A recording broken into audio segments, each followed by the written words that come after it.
Et bienvenue. Merci de votre présence pour cette table ronde qui est consacrée, vous le savez, à la grande histoire de la mer, la grande histoire vue de la mer. Écrivons la suite, c'est le titre qu'a trouvé Marc Dumoulin qui a organisé et qui a organisé donc effectivement cette petite séquence en marge, j'allais dire, de cette Patrice, en marge de cette exposition que j'ai découvert ce matin, que je ne connaissais pas, je connaissais le nom. Très belle exposition, je crois qui a formidablement marché, qui a accueilli énormément d'habitants de toute la région dunkerquoise.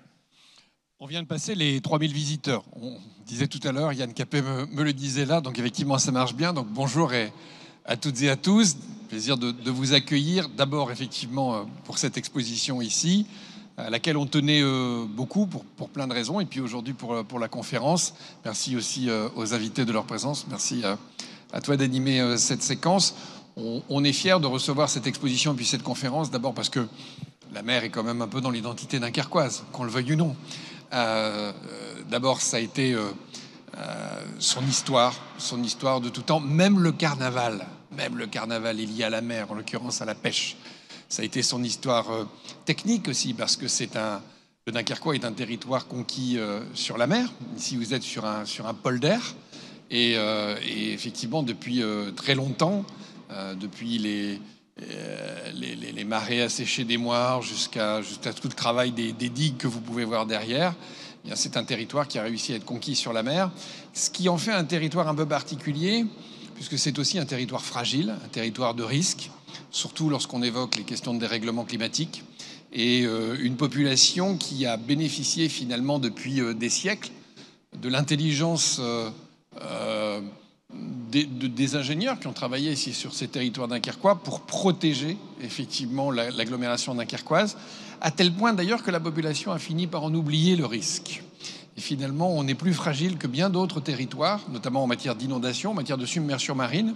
Mais finalement, on est tellement bien protégé par nos ingénieurs dans l'histoire qu'on finit par oublier qu'on est sur un territoire fragile. Vous en subissez aujourd'hui déjà les effets climatiques ? Ouais, sur la submersion marine, quelque peu encore, mais en tout cas, on doit commencer à se protéger et on l'intègre dans nos politiques publiques. Vous l'avez vu d'ailleurs, peut-être si vous êtes venu juste avant, puisque vous avez vu les plantations d'Oya qui permettent de reconstituer les cordons dunaires pour protéger effectivement les digues. Mais c'est aussi, vous l'avez peut-être moins vu, sur la partie de la digue des Alliés, des rehausses de 60 cm qui ont été opérées pour justement pouvoir se protéger des grandes tempêtes. Donc on l'intègre. Et j'ai envie de dire, le défi le plus grand sur ce territoire ne viendra peut-être pas de la mer, mais de la terre.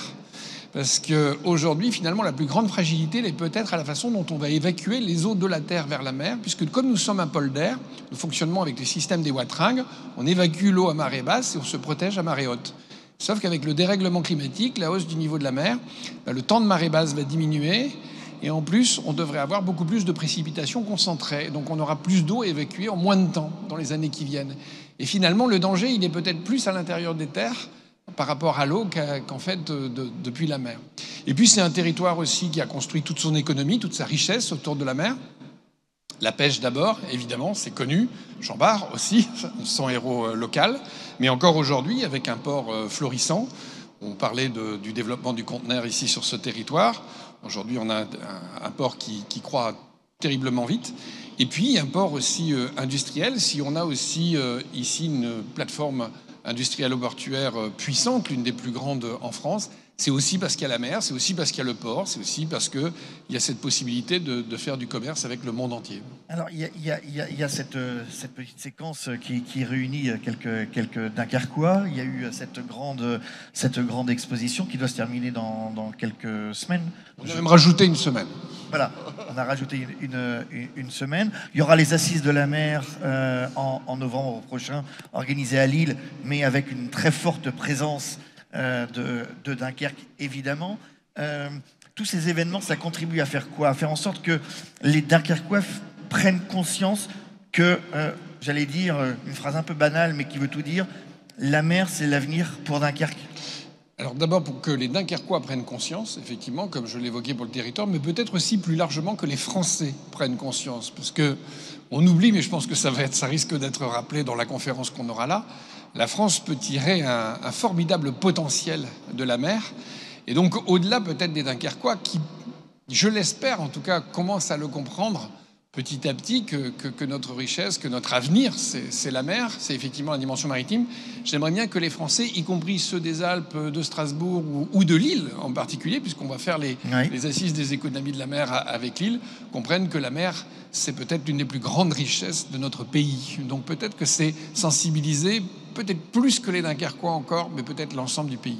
Alors, la mer, notre avenir, c'est ce qu'on va voir avec nos deux spécialistes. Patrice Vergrit, vous pouvez évidemment intervenir tout au long de ces deux interventions. Vous pouvez également, il y a un micro qui doit être à votre disposition pour intervenir. Je vous propose deux parties. Une première partie où on va écouter doctement nos deux experts, ça ne va pas être trop long, et puis après un échange doit s'opérer entre vous et Christian et Frédéric, qui sont là pour donner leur expertise qu'ils ont sur le maritime. Je vais présenter donc nos deux invités. Christian Buchet. Alors, vous dirigez le Centre d'études et de recherche sur la mer de l'Institut catholique à Paris. Vous êtes académicien de marine, universitaire, conférencier et géopolitologue. Et vous avez été le premier à lancer l'idée d'un Grenelle de la mer. C'était quand, Christian ? Grenelle, c'était 2009, mais l'idée est née progressivement, disons, dans les années 2007-2008. Alors, il y a eu ce Grenelle de l'environnement et on ne pouvait pas limiter la mer à la seule question de la pêche, et c'est comme ça que progressivement l'idée est venue. Mais c'est toujours compliqué, la mer, parce qu'elle n'avait pas à l'époque de ministre de tutelle, donc c'était partagé entre tout un tas de ministères, et notamment ça relevait du Premier ministre, et Jean-Louis Borloo avait très envie de ce Grenelle de la mer, donc petit à petit les choses se sont faites. Voilà. Alors, je continue pour vous présenter. Vous avez évidemment collaboré à de nombreux travaux, nombreux ouvrages. Vous avez piloté un programme qui s'appelle Océanide, qui a rassemblé quelques 264 chercheurs venus du monde entier. Je crois que ça représentait une quarantaine de pays, c'est bien ça ? 40 pays. Et c'est un programme pour réaffirmer le rôle majeur de la mer pour nos sociétés. C'était pas pour réaffirmer. Nous étions un certain nombre à avoir la conviction que la mer, c'était la clé du succès. Bon. Et notamment dans le cadre des travaux franco-britanniques, on a pu mesurer à notre corps défendant qu'un petit pays un peu périphérique qui s'appelle la Grande-Bretagne a pu s'emparer du flambeau de la prédominance mondiale avec une démographie seulement du tiers de la nôtre parce qu'ils ont joué le flux contre nous. Et donc, l'idée est venue de voir si ça pouvait être quelque chose qui est valable en tout temps et en tout lieu. Et c'est ainsi qu'est né le programme Océanide, qui était probablement l'un des plus grands programmes en sciences humaines. Cela grâce à la fois à des fonds publics et à des fonds privés. C'était un programme de 5 ans, vous l'avez dit Gaël, 264 chercheurs, pas plus de 30% de Français, pas plus de 70% d'occidentaux. Et ça a débouché sur quoi ? Ça a débouché sur 3800 pages en 4 tomes. Donc pour les insomniaques, à 2 pages par soirée, ça vous permettra un endormissement facile sur 3 réincarnations. Non, on a fait d'abord un pour les bibliothèques Pour les bibliothèques universitaires, donc c'est assez difficile. Mais il y a eu cet ouvrage, La grande histoire vue de la mer, et merci à Marc d'avoir pris le titre.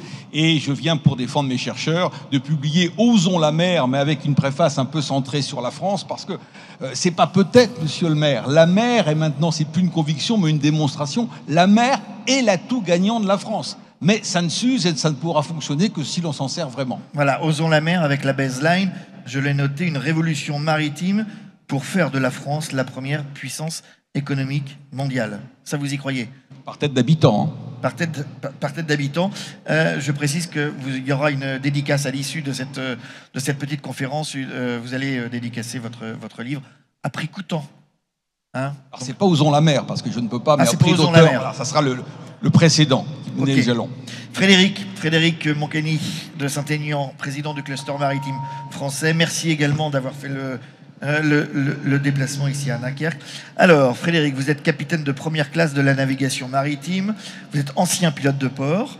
Vous présidez, donc, je l'ai dit, le cluster maritime depuis 2015. Le cluster maritime, en 2 mots, c'est un organisme qui existe depuis 2006, qui regroupe, qui fédère près de 450 acteurs de l'ensemble de la filière, amont et aval, de l'économie maritime, des entreprises bien sûr, des grands groupes et puis de très nombreux institutions et pouvoirs publics.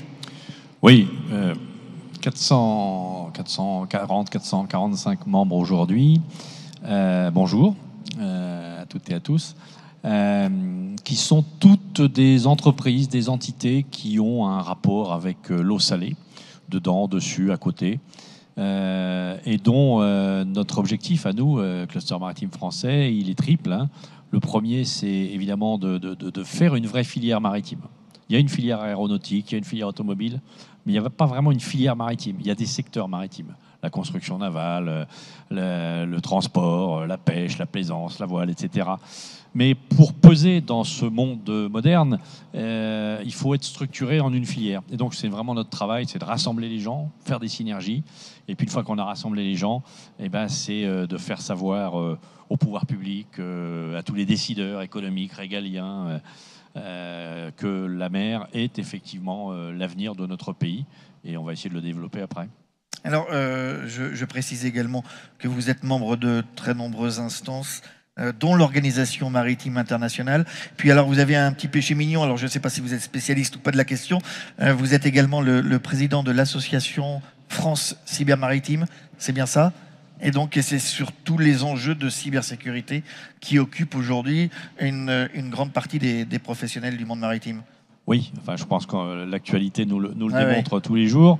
Effectivement, j'ai quelques autres présidences à mes temps perdus, et vous faites bien de citer celle-là. France Cybermaritime, c'est une association qui a maintenant une petite année et qui vise à fédérer le monde maritime autour de la cybersécurité, tant en protection, comment on se protège, et on a vu des exemples dans l'actualité, mais aussi en développement économique. Mon sujet, c'est toujours le développement économique, comment les acteurs français peuvent proposer des solutions de protection en cybersécurité maritime. Puis je me permets juste, mais peut-être c'est dans la suite du papier, de dire que sous mon autre casquette, je suis aussi président de l'École nationale supérieure maritime, celle qui forme les officiers de la marine marchande. Alors, je l'avais noté, mais on ne peut pas tout dire, parce qu'on est encore jusqu'à demain. Voilà. Avec le nombre c'est les de trois titres, casquettes qui me plaisent. Les autres, j'aime bien aussi, mais celle-ci, elle me plaise bien. Merci Frédéric. On va commencer donc par Christian pour vous écouter, pour voir quel est votre regard que vous portez effectivement sur les enjeux du maritime, évidemment pour Dunkerque, mais aussi pour la France et j'allais dire la France, mais dans son ensemble, parce que la France elle rayonne aux quatre coins de la planète. Mais avant, je voulais juste démarrer, ça c'est peut-être l'ancien journaliste qui parle, par une question d'actualité. Quand on regarde le conflit en Ukraine aujourd'hui, et quand on regarde finalement, je crois qu'il y a 25 conflits en ce moment sur la planète. Il n'y a pas que l'Ukraine, hein. Il y a 25 conflits. Et on voit qu'à chaque fois, l'un des enjeux ou l'une des causes de ces conflits, c'est souvent la question maritime, la question de l'accès à la mer. Alors c'est de plus en plus vrai. On parlera peut-être. En fait, nous rentrons dans un nouveau temps de l'histoire qui sera celui de l'océan mondial. Peut-être y reviendra-t-on. En fait, nous vivons une époque de basculement. La géopolitique, c'est un mot un peu passé, probablement dépassé. C'était une vision qui peut faire penser un peu à celle de Poutine par certains côtés, qui se rêve sans doute comme la Catherine II du XXIe siècle. Mais aujourd'hui, on est davantage dans la géoéconomie des flux. Et ça, c'est beaucoup plus le prisme du président Xi Jinping à travers ses nouvelles routes de la soie. Mais Poutine a tort de faire de la géopolitique de manière classique, mais il y a quand même une petite pincée, si vous voulez, de géoéconomie des flux. Il n'a échappé à personne que les percées russes ont été faites au niveau du sud, oui, que les troupes d'élite russes ont été positionnées là, parce que c'est le minimum vital du point de vue de Poutine à récupérer. Pourquoi ? Parce qu'ils veulent que la mer d'Azov devienne un lac russe. Et bien évidemment, si toute la côte nord de la mer Noire, c'est-à-dire toute la côte ukrainienne avec ses ports, devenait russe, ça poserait un vrai problème de vie ou de survie, bien évidemment, pour l'Ukraine. J'ai été très frappé, j'ai regardé ça de très près avec la défense. On a beaucoup parlé de Mariupol. Il y a 8 jours encore, alors que 95% de la ville de Mariupol était détruite, pas un obus, pas un missile, surtout russe, n'est tombé sur les infrastructures portuaires. C'est-à-dire qu'on voit bien qu'il y a le dessein de la Russie d'avoir ce port de nécessité. Le défi de la Russie, c'est un pays qui est grand, mais très mal doté en termes de ports. Vous avez bien sûr Saint-Pétersbourg, ville de Poutine, ville de Medvedev et Arkhangelsk, mais pris une partie de l'année par les glaces. Vladivostok, c'est un petit peu plus compliqué. Bien sûr, il y a Sébastopol. Et Sébastopol, vous savez, s'ancre véritablement dans l'histoire. Les Russes ont quand même mis 120 ans, c'est beaucoup 120 ans, c'est pire qu'une guerre de 100 ans, 120 ans pour démanteler l'Empire ottoman pour avoir accès à Sébastopol. Et c'était Grigory Potemkin, l'amant de Catherine II, qui a fait cela. Donc il y a cette vision-là, il y a cette vision maritime, mais je regrette que les médias, parce qu'il n'y a peut-être pas suffisamment de formation au niveau maritime, se soient focalisés sur des objectifs qui, on le voit aujourd'hui, étaient somme toute secondaires. Alors, je voudrais qu'on commence qu'on poursuive cette intervention pour faire le parallèle entre développement maritime et développement économique. Pour vous, les deux sont liés. Dans l'histoire, en tout cas. Comme avec les chercheurs d'Océanide, on a pesé le poids de la mer. D'abord, ce qu'il faut dire, c'est que la mer, dans l'histoire, elle n'a joué que pour une seule dimension. Alors qu'en fait, on découvre aujourd'hui qu'elle en a 4. À savoir la surface. La surface, c'était le commerce. Bon, les pêcheurs ont transpercé de temps en temps le rideau avec les sirènes, mais enfin, ça restait très limité. En fait, si vous voulez, ce qu'on a pu montrer, c'est qu'en tout temps, en tout lieu, vous dominez la mer, vous maîtrisez les flux. Et on a pesé ça sur vraiment l'ensemble. Si on avait le temps de faire des quiz, je vous demanderais quels sont les peuples de l'Amérique précolombienne que vous connaissez. Vous allez me citer sans doute les Mayas, les Aztèques, et puis bien évidemment les Incas, mais parce qu'il y a beaucoup d'autres. Mais en fait, ce sont les plus maritimes de la bande par le commerce des obsidiennes. C'est-à-dire qu'en fait, on a même pu montrer que ce qui a permis à l'Angleterre de l'emporter, c'est que parce que l'Angleterre a connu une révolution agricole dès le XVIe siècle. La France, il faudra attendre 1960. Dès le XVIe siècle, pourquoi ? Parce que grâce à la flotte de commerce, ils ont pu adapter localement la production qui avait les meilleurs rendements, permettant les échanges, et c'est ce qui a permis à cette population, parce qu'on dit toujours oh ben c'est normal que ces pauvres Anglais soient tournés vers la mer, à l'évidence ils avaient de mauvaises terres, donc ils ne pouvaient que se tourner pour le meilleur vers la pêche, pour le pire vers la piraterie. Bon, ça a peut-être été de grands pirates, non, mais la raison de fond, c'est qu'ils ont connu une révolution agricole avant nous, comme les Portugais, comme les Provinces-Unies qu'on appelle aujourd'hui les Pays-Bas, parce qu'ils se sont spécialisés, parce que grâce à une flotte de commerce, ça leur permettait de vendre plein pot ce que les autres auraient produit plus cher et d'acheter ce que les autres ne faisaient pas. Ça a entraîné un exode rural. Et Londres a été la ville la plus conséquente. Et cet exode rural a permis de mieux drainer les capitaux, de mieux drainer la banque, de dominer les taux d'intérêt. Et c'est même le développement maritime, la création d'arsenaux, de flottes conséquentes qui va enclencher sur cette révolution agricole précoce une révolution industrielle. Une escadre de 20 vaisseaux, c'est plus de canons, de fonte de fer que vous en aurez sur les champs de bataille napoléoniens. Donc on voit, il n'y a pas d'exception. Qu'en tout temps, en tout lieu, se tourner vers la mer, c'est maîtriser les flux, maîtriser le commerce, mais ça permet encore une fois de se spécialiser au niveau agricole, de développer une révolution industrielle. La France, elle, connaîtra sa révolution agricole dans les années 1960. Quant à la révolution industrielle, c'est pas début du XVIIe siècle comme le Royaume-Uni, mais sous Napoléon III, à travers deux moteurs, bien évidemment, les cuirassés et le développement ferroviaire. Donc aujourd'hui, on le sait, c'est une certitude. On a pesé avec les chercheurs d'Océanide les 5 grands conflits occidentaux. Je pense à la première guerre de 100 ans, je dis première parce qu'il y en a une seconde qui va de l'avant-dernière guerre de Louis XIV jusqu'en 1815. Nous, on ne voit qu'une kyrielle de cette guerre, mais les Anglais parlent bien de seconde guerre de 100 ans. Première guerre mondiale, deuxième guerre mondiale et guerre froide. À chaque fois, ça a été une partie de bras de fer, terre contre mer. Et c'est toujours la mer qui l'emporte. Il y a quelqu'un qui avait très bien compris, parce qu'il était très féru d'histoire, c'est un général pourtant, qui s'appelle le général de Gaulle, et qui fait un appel célèbre le 18 juin. Alors on connaît tous le refrain, la France a perdu une bataille mais pas la guerre, mais le général il vous explique pourquoi. Je le cite de mémoire, parce que nos alliés tiennent la mer. Vous tenez la mer, vous tenez les flux. On a pu démontrer, on nous avait dit toujours, ah oui, mais s'il y a quand même une guerre où la mer n'a pas joué un grand rôle, c'est la Première Guerre mondiale. Bon, c'était oublié que les Américains sont arrivés par voie maritime, mais c'est pas ça l'essentiel. Alvin Hoffner d'Oxford a pu nous montrer que c'est parce que les Alliés maîtrisaient, France et Angleterre, maîtrisaient les flux maritimes, qu'on a pu surmobiliser. Ce que ne pouvait pas faire l'Allemagne ni l'Autriche-Hongrie. Et pour pousser notre avantage, on a même été jusqu'à pousser l'allié russe à surmobiliser. Alors là, c'était une mauvaise idée, parce qu'avant les défaites militaires russes, ça a été une famine ici ou là qui était à la base de la révolution russe. Et c'est vrai qu'on pouvait surmobiliser dans l'agriculture, parce qu'on avait accès au bœuf argentin, aux moutons de Nouvelle-Zélande, et à tout un tas de commerces. Donc on voit bien que c'est la maîtrise des flux qui permet de l'emporter. Sauf qu'aujourd'hui, des pays comme la Chine, des pays comme la Russie, qui ont mesuré pourquoi ils n'ont pas eu le rôle qu'ils auraient escompté à avoir dans l'histoire, aujourd'hui ont une stratégie différente. C'est quelque part ce qui se passe en Russie ou ex-Union soviétique depuis 1971. Je dis 1971 parce que depuis 1971, l'ex-Union soviétique est impliquée en Syrie pour le port de Tartous, à travers Sébastopol. Et le coup fumant, c'est incontestablement les nouvelles routes de la soie. Perfit a tout écrit dans son bouquin « Quand la Chine s'éveillera », mais ce n'est pas le bon titre, Frédéric. C'est « Quand la Chine se tournera vers la mer ».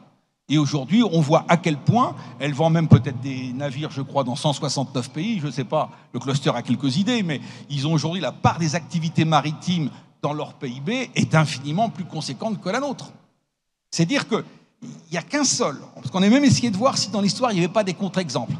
L'Inde, à certains moments, se tourne vers la mer. Ça correspond aux heures de gloire de l'Inde. C'est vrai pour certains pays d'Afrique. Est-ce qu'il y a quand même un ensemble politique important qui ne s'est pas tourné vers la mer? Oui. À un moment donné, on a eu peur. On a craint que ça soit le grain de sable. C'est l'Empire mongol, qui est non des moindres, qui a duré quand même plus de 100 ans et qui s'est nullement adossé vers le maritime. En fait, on a découvert, c'est pas la mer pour la mer, Frédéric m'en voudra pas, c'est les flux. L'équivalent de nos voltas de vaisseaux, c'est le chameau de Batian, une drôle de bestiole qui peut prendre sur son dos 200 à 250 kilos sans boire pendant 3 jours. C'est en fait la maîtrise du commerce. Aujourd'hui, en volume, 92% du commerce mondial, c'est précisé d'ailleurs, passe par voie maritime. Après, on s'intéressera peut-être à la question des flux, parce que j'aimerais aussi, monsieur le maire, que le port de Dunkerque soit le port de Lille. On a un problème avec nos ports en France. Non pas parce que ce ne sont pas de remarquables infrastructures portuaires, si elles le sont, mais nos ports, je caricature, mais c'est un peu des cul-de-sac. Et puis on entend tout sur le port. Lorsque j'essaye de vendre l'apport, le potentiel de la mer en France, dans des milieux dirigeants, des milieux patronaux, ils me disent oui, mais nos ports ne marchent pas. Alors c'est vrai que, monsieur le maire, j'ai eu plaisir à vous lire devant vous. Je cite toujours le port de Dunkerque en disant qu'en termes de fiabilité sociale, c'est presque le meilleur. Mais on a un potentiel incroyable, mais ça ne s'use que si l'on s'en sert. Et j'aimerais terminer, parce que je ne voudrais surtout pas monopoliser la parole, parce que je suis très honoré d'intervenir devant le président du cluster maritime. C'est pas votre genre. Depuis Languedoc. Non. En disant simplement, jamais de toute notre histoire, la France n'a été aussi grande qu'elle ne l'est depuis 1994, depuis l'application de la Convention de Montego Bay à travers ce domaine maritime. Bon, une ministre de l'Environnement m'avait dit que d'eau. Bah oui, non, ça fait de l'eau, mais ça crée un potentiel absolument extraordinaire. Et c'est vraiment le moment de se tourner vers la mer, parce que nous rentrons dans un nouveau temps de l'histoire qui est précisément celui de la mer, et que nous sommes les mieux dotés. On est rentré en fait dans le temps de l'histoire que vous appelez, je crois, vous utilisez cette expression, l'océan mondial. Oui, le temps de l'océan mondial, en fait. Et vous m'arrêtez parce que je ne veux surtout pas empiéter sur le train de Frédéric, et je m'en voudrais dû faire le J'aurais peut-être pas dû vous relancer, en fait. En fait, il y a 2 temps derrière nous. Parce que dans toutes les universités de France et de Navarre et du monde entier, on vous explique que vous avez l'Antiquité, le Moyen-Âge, la moderne, c'est-à-dire 16, 17, 18e siècle, après la contemporaine. Ça, c'est complètement occidentalo-centré. Ça ne marche pas du tout en dehors de l'Europe.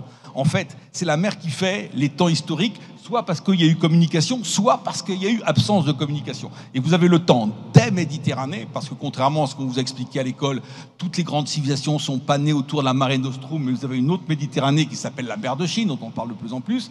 Et puis, vous rentrez après dans le temps de l'Atlantique. Et aujourd'hui, nous sortons de ce temps de l'Atlantique, même si on parle tous les matins de l'Alliance Atlantique, pour rentrer dans le temps de l'océan mondial. Pourquoi ?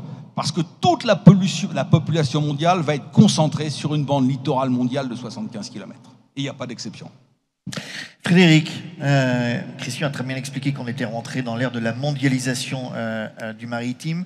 On dit souvent, on répète de façon un peu automatique, la France, 2e puissance économique maritime au monde. D'abord, est-ce que c'est vrai?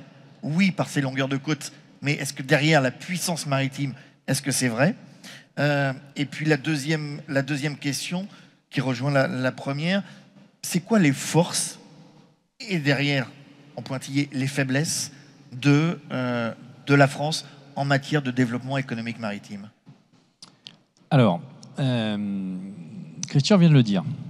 Il a dit la France a tous les atouts. Alors, ce qui nous fait peut-être faire un raccourci en disant c'est la première puissance maritime. Je pense qu'on peut le devenir, mais on ne l'est pas. Nous sommes le pays qui a la 2e surface maritime au monde. 18 000 km. 11 millions de kilomètres carrés. 11 millions de kilomètres carrés, juste derrière les États-Unis. Mais 18 000 km de côte. Et 18 000 km de côte. Voilà. Juste derrière les États-Unis, grâce à Montego Bay, ça vient d'être dit, et juste devant l'Australie. Comme je suis un tout petit peu chauvin, et vous aussi, je dirais qu'on a sans doute le 2e espace maritime mondial, mais le 1er en qualité. Le premier en qualité, parce que nos amis américains, ils sont en gros sur 2 océans, le Pacifique et l'Atlantique. Nous, on est sur tous les océans du monde, grâce à nos outre-mer, qui, vu de la mer, vu de l'économie maritime, sont des atouts extrêmement précieux et importants, et qu'il est important de développer. Donc, puissance maritime, non. Capacité de devenir une puissance maritime, oui. Et pour ça, il faut s'organiser, et pour ça, il faut regarder un petit peu qu'est-ce qu'on a comme joueurs sur le terrain. Nous avons, au cluster, développé une théorie extrêmement puissante qui s'appelle le facteur 20. Alors, le facteur 20, c'est tout sauf une formule mathématique, je vous rassure tout de suite. 20 le chiffre. 20, oui. Dommage. Non, c'est dommage. Ben oui. Encore qu'un certain nombre de régions ont fait leur fortune Oui. dans le commerce du vin. Oui. Mais je suis pas sûr que. Mais que c'est ça- pas le ça soit sujet. par là. C'est pas le sujet. Voilà. Mais c'est pas le sujet. Du moins pas tout de suite. Non, le facteur 20 de 0, c'est en fait l'idée de dire la France a 20 raisons, 20 opportunités d'être au rendez-vous de cette maritimisation du monde. Alors c'est pas moi, c'est pas le cluster qui l'a trouvé. Il se trouve qu'en 2012, l'Europe a promu un programme qui s'appelle le programme de croissance bleue, Blue Growth, et dans lequel elle a trouvé des secteurs traditionnels maritimes qu'il fallait encourager, soutenir, etc. Mais c'est pas avec cela qu'on va décupler. Et puis des secteurs, ce qu'on a appelé les secteurs émergents, le terme n'est pas très bon, mais on va y revenir tout à l'heure, qui permettent effectivement de dire, voilà, c'est sur ces secteurs-là, sur ces filières maritimes-là, qu'on va pouvoir capitaliser et vraiment avoir une croissance bleue. Donc ça fait... Alors on a identifié 5 secteurs traditionnels et 5 secteurs émergents. C'est très facile, ils sont quasiment tous derrière moi sur ces magnifiques images.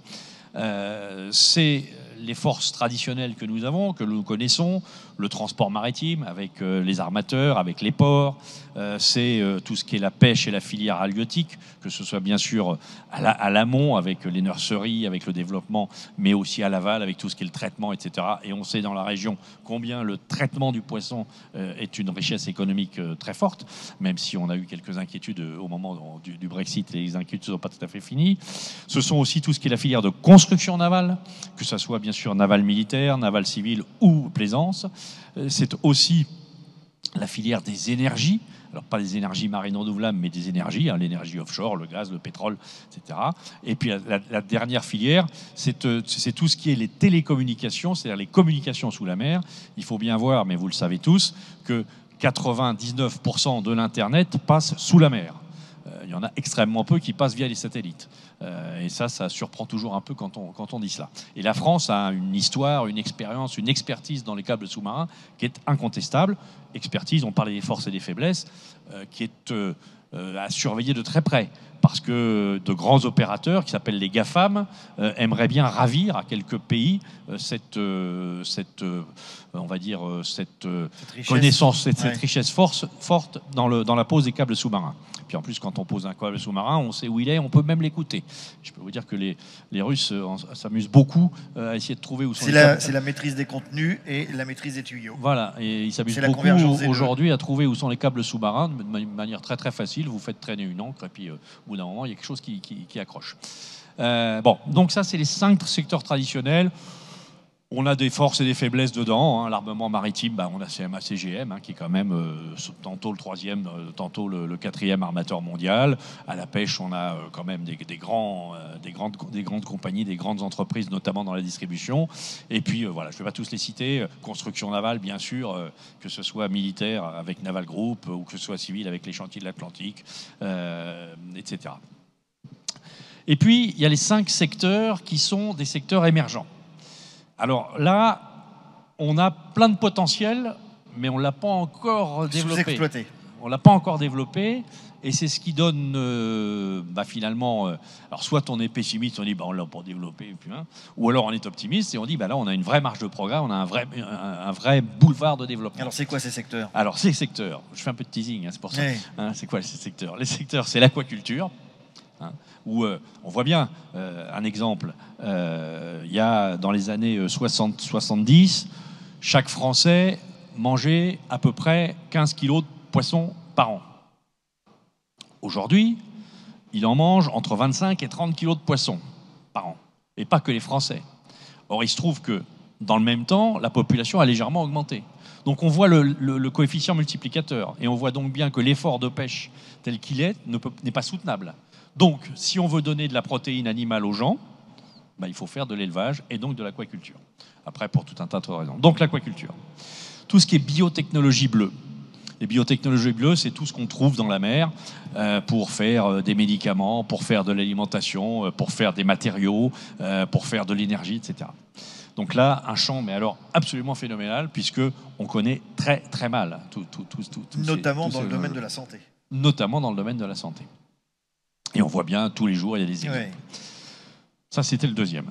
Le troisième, c'est tout ce qui est énergie marine renouvelable. Où, effectivement, notamment voilà, à Dunkerque, il y a un projet en face. Donc, on voit bien que dans cette transition énergétique qu'il nous faut absolument faire, et d'ailleurs, ça a été très bien dit par le président de la République, je crois que c'était, je sais plus où, à Belfort. Bien sûr, il y a le nucléaire, mais il faut aussi aller vers le renouvelable. Et les potentiels d'énergie marine renouvelable en mer et en énergie marine sont extrêmement considérables, territoire métropolitain comme territoire ultramarin, bien évidemment. Et j'ajoute à cela qu'il y a un potentiel énergétique, mais il y a un potentiel de filière export. Parce que tous les pays littoraux vont vouloir de l'énergie marine renouvelable à terme. Et seuls quelques pays ont cette capacité, entre le chantier naval, le bureau d'études et les compagnies de déploiement, dont la France fait partie. Donc on est en train de rattraper notre retard. Je ne sais pas si vous avez vu, c'était la semaine dernière, au large de Saint-Nazaire, il y a un premier parc éolien qui tourne. Donc avant les conférences, je disais, il n'y a toujours pas d'éoliennes qui tournent en France. Maintenant, je ne peux plus le dire, il y a un parc éolien à Saint-Nazaire qui tourne. Donc ça, c'était le troisième. Le quatrième, c'est les richesses profondes, puisqu'on moi, alors, tu l'as très bien dit, j'ai commencé comme officier de la marine marchande il y a une 40aine d'années, un peu plus. Et je parle sous le contrôle de quelques-uns de mes camarades qui sont dans la salle.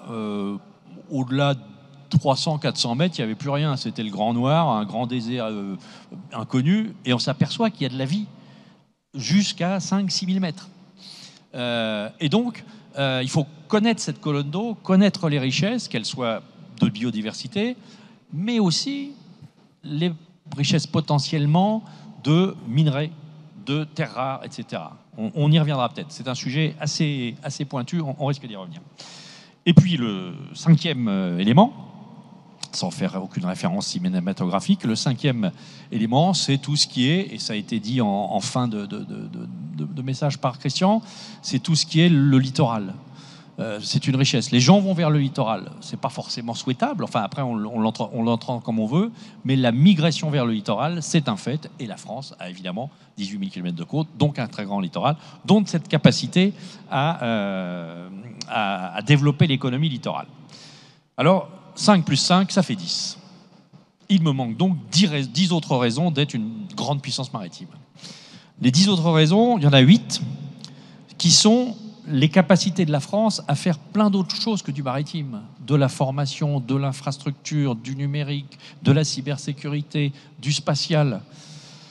Et donc, il faut que ces écosystèmes se mélangent entre eux. Et c'est tout le travail du cluster aussi, c'est de se faire rencontrer des écosystèmes, que l'écosystème spatial rencontre l'écosystème maritime. Et on en avait parlé lors des dernières assises, et le président du CNES, le Centre national des études spatiales, était venu pour démontrer, pour montrer toutes les interactions qu'il pouvait y avoir entre les satellites qui sont au-dessus de nos têtes et j'allais dire les flux et même le fond des mers, pour l'étude des profondeurs, mais également pour l'ensemble des services pouvant aider à la conduite des bateaux. C'est absolument incroyable. Assez fascinant. On a un travail avec le CNES qui est absolument fascinant sur tous les sujets. Et CMA-CGM a signé, je crois, il y a 6 ou 7 mois, un partenariat avec le CNES, justement pour l'optimisation de ces routes, de manière à réduire le combustible et donc à réduire l'énergie qui est dépensée par les l'impact environnemental. Absolument.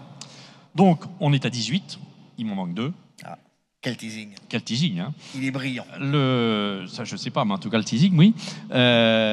Donc, le 19e, c'est ce qu'on vient de se dire, c'est la zone économique exclusive, la plus belle du monde. On est présent sur tous les océans. On peut faire des tests de biodiversité, d'énergie, sous toutes les latitudes, à toutes les températures d'eau de mer, à tous les climats. À Saint-Pierre-et-Miquelon, il y a une petite bête qui vit à Saint-Pierre-et-Miquelon, qui s'adapte très bien quand il fait moins 20 et quand il fait plus 30. Alors, Saint-Pierre-et-Miquelon ne fait pas toujours plus 30, mais en gros... Ça, c'est rare. Voilà. En gros, elle s'adapte au fond de l'eau à des températures qui varient énormément. Et donc, ça passionne tous les chercheurs du monde entier qui viennent à Saint-Pierre-et-Miquelon voir comment cette petite bête arrive à survivre à ces changements de conditions. À Mayotte, j'étais la semaine dernière à Mayotte, il y a un volcan sous-marin qui est sorti. Tous les chercheurs du monde entier viennent voir à Mayotte qu'est-ce qui se passe. Parce que c'est la première fois, depuis qu'on a quand même des moyens scientifiques importants, que ce phénomène se développe. Et on l'explique comment ? Pour l'instant, je ne sais pas. Ah oui, et même si j'avais lu, je ne suis pas sûr que je serais capable de l'expliquer. Par contre, ce que je peux dire, c'est que, par exemple, des compagnies comme ECA sont en train de développer des drones sous-marins spécialement conçus pour aller observer ce volcan. Et donc là, on rejoint les deux, puis après j'ai presque fini, on rejoint les deux de celui qui va avoir cet intérêt environnemental et puis qui va développer une activité économique et donc faire des produits. Et ce drone sous-marin, qui est en fait une espèce de planeur sous-marin, sera aussi à l'export, parce que toute notre idée, c'est que la France soit une puissance maritime, mais pas pour elle-même, qu'elle soit capable d'exporter, qu'elle soit capable de se vendre, qu'elle soit capable d'avoir des emplois. Et puis ça nous fait que 19, et le 20e, c'est quoi ? Eh bien, c'est exactement tout ce que je viens de dire, c'est-à-dire toutes les compagnies, entreprises, spécialisations, universités françaises qui sont capables d'être parmi les meilleurs mondiaux et qu'il faut aller vendre, qu'il faut défendre. Et ça fait partie d'un de nos travaux. Alors Frédéric, tu parlais du littoral, tu parlais des exportations. C'est pour être puissant, il faut pouvoir exporter.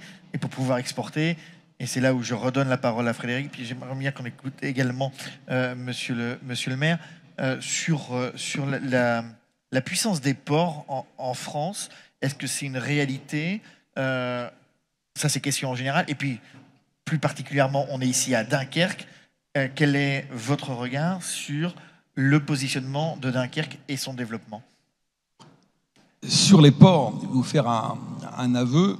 Ça fait 30-35 ans que je travaille sur le maritime et pendant 30 ans, j'ai dit des choses vraies qui partaient dans le bon sens, mais je pense qu'il faut changer de vue logarithmique. Pendant 30 ans, j'ai expliqué qu'il fallait que la France se tourne vers la mer pour faire mentir cette phrase célèbre d'Éric Tabarly que tout le monde connaît. La mer pour les Français, c'est ce qu'ils ont dans le dos lorsqu'ils regardent la plage. Et je ne vous cache pas que j'ai été très marqué par la crise des Gilets jaunes, mais notamment par une rencontre un peu choquante à Limoges. Et j'en arrive à dire l'inverse aujourd'hui, mais toujours dans le bon sens pour la mer. Je rassure Frédéric, il est très au courant et il partage le même point de vue.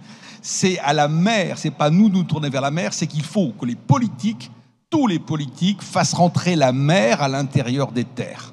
Tant que Limoges, Clermont-Ferrand, les villes de l'intérieur les plus reculées ne seront pas reliées à leurs ports régionaux de proximité, ces régions ne vont pas connaître un souffle dynamique, il y aura des difficultés d'emploi, il y aura des problèmes de désertification, et tant que nos ports régionaux ne marcheront pas, nos deux grands ports qui sont Le Havre et disons Marseille, ne fonctionneront pas non plus.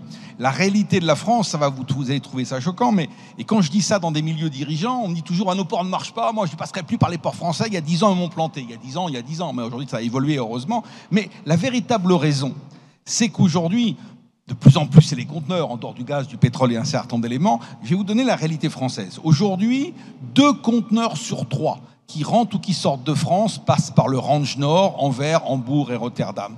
Si vous prenez la région PACA, avec Marseille en son cœur, c'est en gros 1 conteneur sur 2 qui rentre ou qui sort de la région PACA qui passe par Anvers, Hambourg et Rotterdam. C'est-à-dire qu'un porte-conteneur qui passe devant Marseille, il dit bonjour de loin si on a les jumelles, il finira par arriver à Anvers, qui est le premier port français, c'est Bonaparte qui avait raison finalement, et puis ça va traverser pour l'essentiel en camion avant de revenir en Marseille.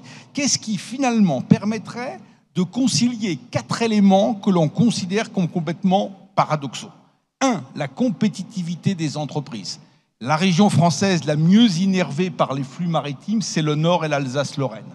Plus une entreprise se décale du Nord et de l'Alsace-Lorraine, moins elle sera compétitive. Quelle est l'entreprise qui n'a pas besoin d'importer pour produire, même à la fac il faut des crayons, etc., et qui n'a pas besoin d'exporter pour vendre? Qu'est-ce qui permettrait de lutter contre les émissions de CO2? Je peux parler pendant des heures de l'environnement, mais ce n'est pas la mer qui pollue la terre, c'est la terre qui pollue la mer. On peut parler des continents de plastique, mais il faut bien mesurer que le fait d'avoir 3 ports français qui sont des ports périphériques, tout passe par camion. Faire aujourd'hui un Shanghai-Anvers, c'est infiniment moins de débours énergétiques et d'émissions de CO2 par tonne transportée que de faire Anvers-Rennes. Même en termes de coût. Bon, je triche un peu, je prends un frigidaire, c'est gros, ça coûte pas cher. Le coût de transport d'un frigo entre Anvers et Rennes, c'est 400 fois le prix de ce transport entre Shanghai et Anvers. Alors je dis ça parce que j'explique avec mes étudiants. Gaël, vous avez dit un gros mot tout à l'heure. Vous avez parlé de mondialisation. Quand je parle de mondialisation avec mes étudiants, heureusement que ce n'est pas la saison des tomates, c'est très mal vécu. Ils veulent tout produire à proximité. Il faut expliquer que le transport maritime, il pourrait être infiniment moins polluant, mais globalement, c'est le moins polluant par tonne transportée pour une raison physique simple, c'est que le frottement d'une coque sur l'eau suppose moins de débours énergétiques que la roue d'une brouette sur le macadam. Et que globalement, produire tout à proximité, c'est très sympathique, mais il faut aussi penser au partage du travail. Il y a des spécialisations. Donc je crois qu'aujourd'hui, quand on parle de la mer aux jeunes, ils adorent. Mais le navire, instrument, comme il m'explique, de la mondialisation, est de moins en moins perçu. Donc je crois qu'il faut aujourd'hui expliquer, comme, et pardonnez-moi, je profite du temps qui m'est donné pour le dire, parce que c'est vraiment un débat que j'ai avec les étudiants, et c'est très intéressant, quand on explique, après on tombe d'accord, c'est sur le principe de précaution. Au risque, encore une fois, de prendre des tomates, j'ose l'affirmer, je suis pour le principe de précaution. Mais il faut bien s'entendre sur ce qu'est le principe de précaution, parce qu'il y a une perversion. Quand il a été créé par les environnementalistes il y a maintenant une bonne vingtaine d'années, il y a des risques, il y a des menaces, et on est bien obligé d'avancer, parce que figurez-vous qu'en 28 ans, d'ici 2050, vous allez avoir 3 milliards de terriens en plus, soit 3 fois la population mondiale de 1804 à l'époque de Napoléon Ier. Donc on est bien obligé d'avancer. Le principe de précaution, c'est pas un parapluie qui dit stop, on n'avance pas. Non, c'est une technologie, c'est une méthodologie qui permet d'avancer en dépit des risques. Et ça, il faut le dire, parce qu'il y a une perversion. Je ne sais pas si c'est le fait de l'avoir mis dans la Constitution haute, mais aujourd'hui, on ne s'entend plus sur le principe de précaution. Donc oui, le maritime a un potentiel incroyable. Qu'est-ce qui permettrait aujourd'hui donc de créer de la compétitivité ou de redonner de la compétitivité à nos entreprises, en même temps de lutter contre les émissions de CO2, en même temps de lutter contre la désertification, et en même temps, pourquoi pas, de lutter contre l'accidentologie routière. Rappelez-vous, les Gilets jaunes étaient à fond dans le débat 90 ou 80 sur les routes. C'est une politique maritime. Je me demande, je parle sous la gouverne de Frédéric, si une politique maritime n'est pas avant tout une politique d'aménagement du territoire. On adore la géopolitique. La géopolitique, c'est une articulation entre l'espace et le temps. La géopolitique première, c'est comment gère-t-on notre géopolitique française? Il faut désenclaver l'intérieur grâce à la mer. Pourquoi notre pays n'a pas la politique industrielle qu'il aurait pu avoir? Parce que nos ports ne marchaient pas. L'industrie lourde, ça se fait plutôt dans les ports. Là, on va amener tout un tas d'éléments. Donc, disons-le, il n'y a pas de grand pays sans grand port. Avant tout, c'est mettre la mer au cœur de l'économie. C'est pas uniquement la pêche, c'est tout ce qu'a dit Frédéric, mais c'est aussi créer cette politique d'aménagement du territoire. Alors là où le bas blesse, c'est qu'il faut quelques milliards. Rappelez-vous, avant le Covid, les milliards étaient rares. Donc bon, maintenant, c'est devenu un peu plus prolixe. Mais en même temps, une politique d'aménagement du territoire, c'est ce qui assure la paix sociale, c'est ce qui assure la reprise. Et sans tomber dans le keynésianisme, ça assure aussi une politique de grands travaux. C'est exactement ce que fait au niveau mondial la Chine. Est-ce qu'on ne pourrait pas le faire au niveau de la France et s'entendre avec nos partenaires européens? Parce que, pour prendre des formules à l'emporte-pièce, on a cité avec Frédéric l'importance de l'Europe. L'Europe sera maritime ou ne sera pas. Il y a un potentiel incroyable. Donc, nous sommes à la croisée des chemins. Il y a un véritable plan. On a tout fait pour ce pays, mais on n'a pas encore mis la mer au cœur de notre économie. Et je crois que c'est formidable, tous les groupes mers qu'on a eus depuis un certain nombre d'élections. Il faut aujourd'hui que la mer innerve en quelque sorte le fond de notre économie et permette de lutter contre les paradoxes qui sont exprimés ces dernières années. Donc vous voyez, ça passe avant tout par les ports. Est-ce que le fait d'avoir nommé un ministre de la mer va dans le bon sens? Ah, ça va dans le bon sens si on lui donne les moyens. Ouais. pareil. C'est-à-dire que la difficulté aujourd'hui qu'ont les politiques, parce qu'ils sont très au courant de ce genre de choses, mais mettre ça dans une politique d'aménagement du territoire, c'est tout en dessous dont on ne va pas disposer pour créer des lits de réa dans les hôpitaux ou créer des places de prison. C'est-à-dire que ma crainte, et c'est pour ça que je me suis lancé dans cet ouvrage, c'est que je ne peux pas m'empêcher de constater que seuls les États autoritaires, pour parler pudiquement, ont une stratégie de moyen terme quand toutes les démocraties sombrent dans le court-termisme. Et au moment où nous changeons d'époque, c'est le moment de faire son jeu. Et son jeu, c'est de trouver un équilibre, c'est ça l'intérêt général, entre nous-mêmes, et nous avons tous des enfants, voire des petits-enfants. Donc il y a vraiment un problème de gestion du temps, et c'est cette gestion du temps qui pose aujourd'hui véritablement problème. Patrice Vergrit, Christian a bien évoqué, donc il nous a livré sa vision générale. Il faudrait qu'on arrive à Dunkerque. Si je faisais un peu le parallèle avec la question que j'avais posée à Frédéric, les forces et faiblesses de Dunkerque, c'est quoi? Je vais réagir sur ce qu'a dit Christian, parce que je partage complètement ce qui vient d'être dit, y compris la dernière phrase sur la gestion du temps. Et je pense que c'est là la question essentielle. D'abord, je partage complètement le localisme poussé à l'absurde est un nationalisme. Et je pense qu'il n'a pas de sens qu'on se pose des questions de souveraineté sur les besoins essentiels, y compris sur les questions alimentaires. Oui, que l'on vient à pousser le localisme à l'extrême, ça n'a plus de sens. Et effectivement, aujourd'hui, c'est pas même tout grand pays se repose sur des grands ports, mais toute grande métropole repose sur des grands ports. Donc je pense que je partage complètement l'analyse. Et j'en viens à ce que disait Christian sur l'aménagement du territoire pour faire le lien avec Dunkerque. Dunkerque est aujourd'hui un port fiable. Ça a été dit, Christian l'a dit, Franck Gonze, qui est le patron des dockers, est là pour le rappeler. Il y a un deal qui a été passé ici, sur ce territoire. On a joué le développement. Il y a une sorte de... Il y a un microcosme à Dunkerque. Quand les choses vont pas bien, on se serre les coudes. On fait une unité territoriale très puissante. C'est un esprit très flamand, ça. Voilà. Et on développe. Et c'est ce qui s'est passé sur le port de Dunkerque. Il y a vraiment cet accord collectif pour dire ici, on joue effectivement la croissance parce qu'on va s'y retrouver à la fin. Ça marche, le port est fiable, il est compétitif, y compris sur le Range Nord, ce qui n'est pas simple quand même par rapport à Anvers et Rotterdam. Quand on fait l'analyse des coûts, comme je le disais tout à l'heure, vaut mieux passer par Dunkerque pour beaucoup de marchandises, en fait, plutôt que par Anvers. La difficulté qu'on a effectivement, et c'est ce qu'a dit Christian, un port, c'est pas que le port, c'est l'Interland, c'est la façon dont effectivement on dessert tout ce qu'il y a derrière. Pourquoi c'est compliqué? Christian l'a dit à la fin. Dunkerque, on a un bel exemple avec le canal Seine-Nord, par exemple. La question essentielle, c'est pas le canal Seine-Nord, quoique c'est la façon dont le port de Dunkerque va être relié au canal Seine-Nord.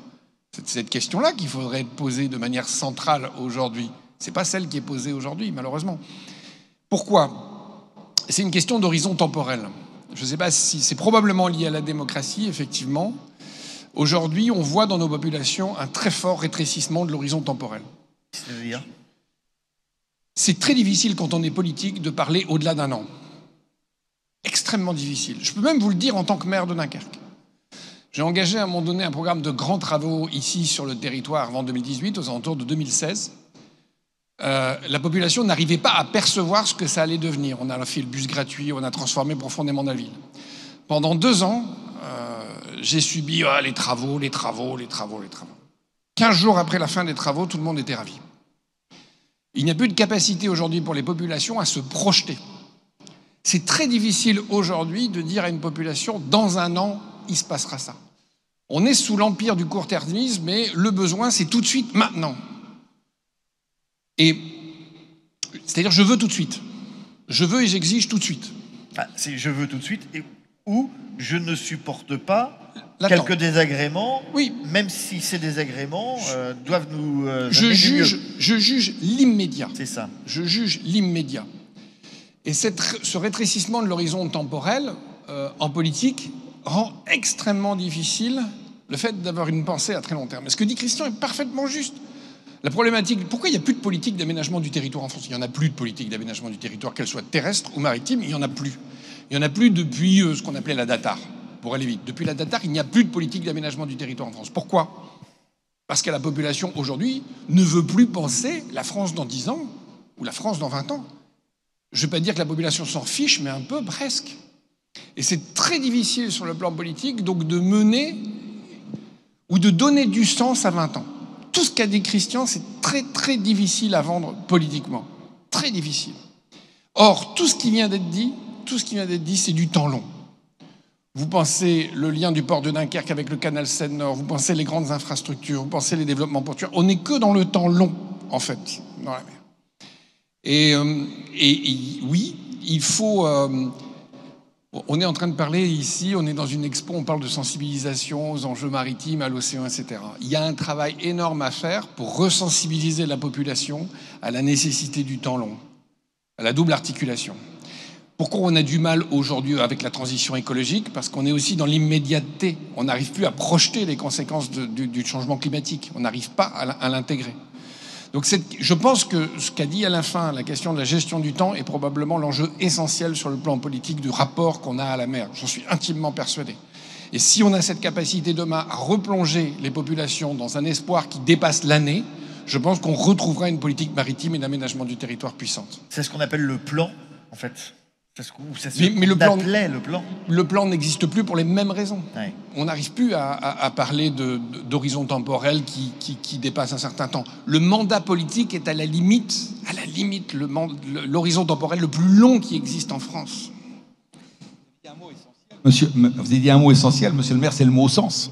Aujourd'hui, on est dans la peur, dans la méfiance, parce qu'on ne voit plus le sens et parce que justement, on est enfoui dans le court-termisme. Donc même au-delà de tout ça, une politique comme celle-ci redonnerait sens, espoir, direction. Alors à ce stade, est-ce que certains d'entre eux... Oui. Alors, est-ce qu'il y a un micro... j'ai surpris les techniciens. Tranquillement dormaient. Bien. Alors on vous entend. Hein. Bonjour à toutes et à tous. Donc Franck Gons, ça a été dit tout à l'heure, hein, ravi d'être sur cette table ronde. Alors nous aujourd'hui, 30 ans de fiabilité, vous pensez bien que moi en tant que syndicaliste, je me suis posé la question, pourquoi tous les volumes, au minimum les volumes des Hauts-de-France, hein, les volumes des Hauts-de-France, c'est 1,3 million de conteneurs, ne passent pas par Dunkerque. Parce que je peux vous dire que 30 ans, c'est long. C'est long. Et le retour sur investissement est très long. Et je vais vraiment abonder dans tout ce que vous avez dit, sur tout ce que Patrice a dit sur la rapidité. Vous savez pourquoi on a réussi l'année dernière à faire plus 41%? Parce que l'économie a été très vite. Il a fallu redémarrer très vite. On a surfé sur le Brexit parce que même si on s'y préparait, on ne s'est pas attendu à ce qu'il y ait des queues de camions, des problématiques de dédouanement, etc., etc. On a pourtant travaillé légèrement en amont, on n'a pas dit qu'on n'avait pas bossé, on avait fait ça sur les 6 derniers mois, mais en tout cas il a fallu aller vite et répondre très vite. Ça nous a fait 15% d'augmentation tout de suite grâce au Brexit. Ensuite on a eu cette fameuse pandémie où la Chine s'arrête, elle redémarre, ensuite c'est nous l'Europe qui s'arrêtons, on redémarre, et donc une grosse pagaille, encore une fois, les armateurs pris de court, plus moyen de rapatrier rapidement des conteneurs vides sur l'Asie, et donc une panique à bord. Et encore une fois, pourquoi on réussit? Parce qu'à Dunkerque, on va vite. Parce que l'économie nous demande d'aller vite. Et je vous parle de ce temps de l'année dernière, mais c'est tout le temps pareil. C'est tout le temps pareil. Qu'est-ce qu'on nous demande? On nous demande toujours de décharger et de charger les navires de plus en plus vite, parce que cette économie va vite, parce que c'est l'argent qui compte. Et je vais m'adresser à monsieur, au président du cluster. Encore une recherche, si vous pensez bien. Moi, ça fait 18 ans que je suis secrétaire général. J'ai précédé Bernard Gouvard qui avait fait 12 ans. Donc, en 18 ans, on essaye encore une fois de rechercher. Et vous savez, une fois, j'ai eu une expérience, c'est tout simple. C'est avec les frites McCain. Je vais vous donner cet exemple, qui est tout bête. Parce que les frites McCain, la pomme de terre, elle pousse à Bourbourg, elle pousse sur Dunkerque, elle pousse dans la communauté urbaine de Dunkerque principalement. Tous ces produits, tous ces pommes de terre sont revendus et transformés à Béthune et Arnes, dans notre belle région des Hauts-de-France. Et quand ces gens, McCain, font de l'export, vous imaginez par quel port ils passent? Ils passent par Anvers. Donc un jour, j'ai la chance d'avoir le président du GAPI qui vient me voir, Bertrand Hack, et qui me dit, bon, on pourrait peut-être faire quelque chose, Franck, c'est pas normal, je vois tes portiques là dans mon champ, là, quand je récolte mes pommes de terre, il faudrait que ça passe par Dunkerque.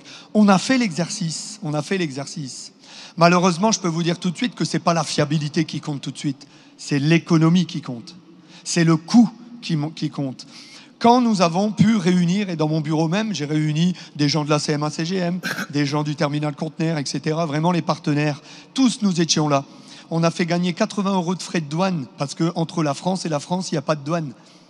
On a fait gagner 120 € de transport routier, puisque Béthune-Arne-Anvers, Béthune-Arne-Dunkerque, 120 €. On a fait gagner 200 € par Railcube. Ils exportaient 5000 conteneurs sur Djebel Ali.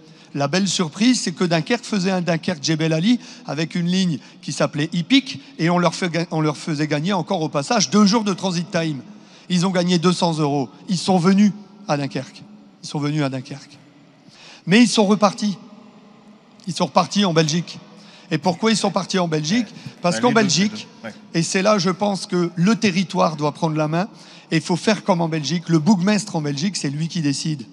Et il doit avoir justement cette capacité de rapidité, les moyens de le faire. Un dernier exemple, on a mis 10 ans pour l'autoliquidation de la TVA. Il faut donner les moyens au territoire, au bourgmestre, et donc ça c'est un problème d'État, et surtout donner les moyens, parce qu'on sait très bien que les ports belges sont très malins, et les subsides vont de l'avant pour bien évidemment faire passer par leur port toutes les marchandises, et malheureusement un certain nombre de marchandises des Hauts-de-France. Alors, Frédéric, peut-être une réaction. Oui, non, je partage complètement ce qui vient d'être dit, hein, et je connais bien ces sujets-là, parce qu'ils sont multiples et variés. Deux, trois points.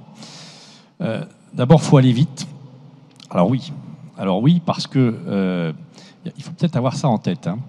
Avec la pandémie, à l'issue de la pandémie, quand la Chine a redémarré, puis l'économie occidentale a redémarré, on a eu une croissance du transport maritime de plus 8% sur un an. Quelle est la structure, l'infrastructure, le process qui peut absorber plus 8% alors qu'il est déjà dans des situations de pleine action. Ouais. Et dans ces 8%, et là nous sommes tous responsables, le commerce en ligne, 25%. On a tous pris l'habitude d'acheter sur Amazon ou d'autres, 25%. Sauf que ça vient quand même de Chine, et ça ne vient pas par les tuyaux d'Internet. Et donc là, quelque part, on mesure l'importance que le consommateur, que le monde moderne peut avoir sur un transport maritime qui est déjà en tension. Alors, on parlera peut-être de transition énergétique ou environnementale juste après. Pour revenir sur ce qui vient d'être dit, on a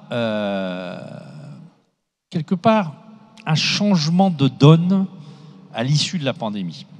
Alors déjà, cette augmentation du commerce a fait que les ports français en ont profité. Ça, clairement, hein, il y a eu un effet de saturation des ports nord-européens, et les ports français qui n'étaient pas malheureusement saturés en ont profité. Il ne faut surtout pas considérer que c'est ponctuel, parce que ça a permis à des entreprises, à des donneurs d'ordre, de venir travailler dans des ports qu'ils ne connaissaient pas, de s'apercevoir que c'était pas plus cher, parfois moins cher, et que ça marchait plutôt bien, et que finalement, c'était plus rentable. Donc, le changement de... Moi, ce que j'appelle les changements de flux. Hein, j'ai été, dans une vie précédente, je m'occupais aussi de chargement de navires pour une compagnie maritime. Avant de se dire, oh, je vais passer par tel port ou tel port, ben non, parce que moi, je connais le port, je connais un tel, ça marche.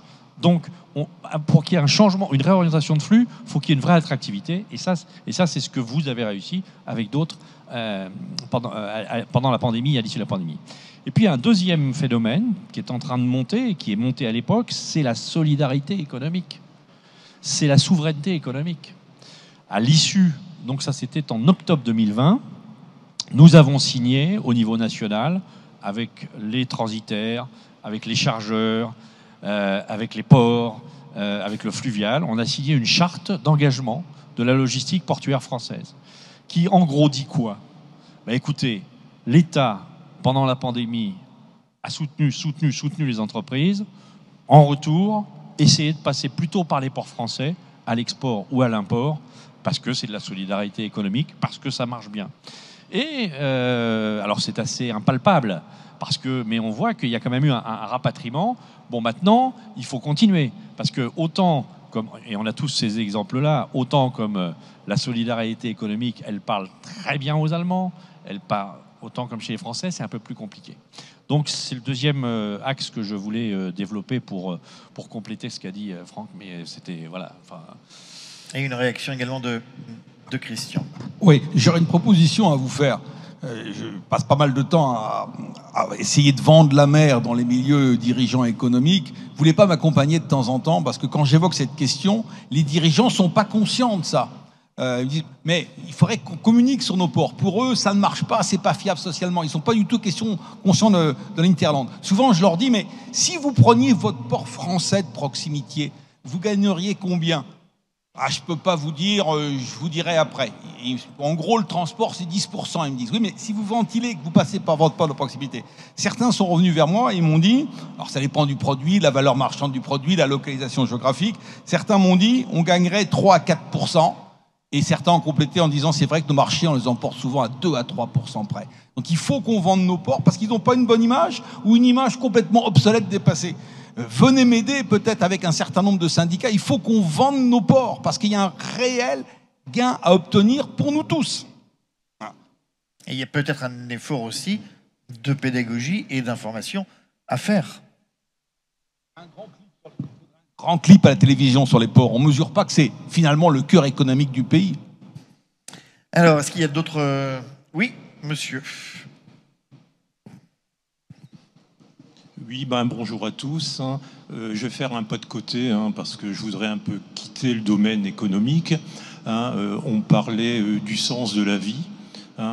Quand je vois les océans, effectivement, les 3/4 des surfaces du globe, j'espère que l'océan ne sera pas notre linceul de demain, mais effectivement peut-être quelque chose, notre avenir. Je rappelle que j'ai une vision plus... environnementale des choses. Je me dis, je rappelle, au mois dernier, on fêtait les 50 ans du rapport Meadows. Le rapport Meadows est l'ancêtre du GIEC. Tout avait déjà été dit il y a 50 ans. Et aujourd'hui, on n'a pas retenu les leçons. Je crois que les grands défis de demain, on parlait de notion de temps, ça va être aussi une notion d'espace. Comment faire cohabiter, je me dis bien cohabiter, dans la paix, 8 milliards d'habitants sur un territoire qui va être rétréci lié notamment au risque climatique. J'entendais également, monsieur, vous me disiez que la bande côtière va effectivement amener des populations de plus en plus nombreuses. Mais le risque est là aussi. Comment ces populations, si on se trouve avec une élévation d'un niveau de vie, un niveau de la mer, comment on fait ? Et donc, au travers de tout ça, mon pas de côté, c'est de dire aussi le sens, nos jeunes aussi, qu'est-ce qu'on leur apporte? Il n'y a pas de sens pour l'avenir, puisqu'il n'y a pas d'avenir, on ne leur annonce rien, pas dans le sens de ce qu'ils font. Politiquement, j'ai Patrice Vergrit qui est devant moi. Je me dis, on n'a pas de grand projet de société. On n'a pas quelque chose qui nous élève plus haut que nous. Alors, comment voulez-vous effectivement que les gens ne reviennent pas dans l'instantané, dans le matérialisme? On est là-dessus, c'est-à-dire le sens de l'existence. Qu'est-ce qu'on veut pour nous et demain pour nos enfants?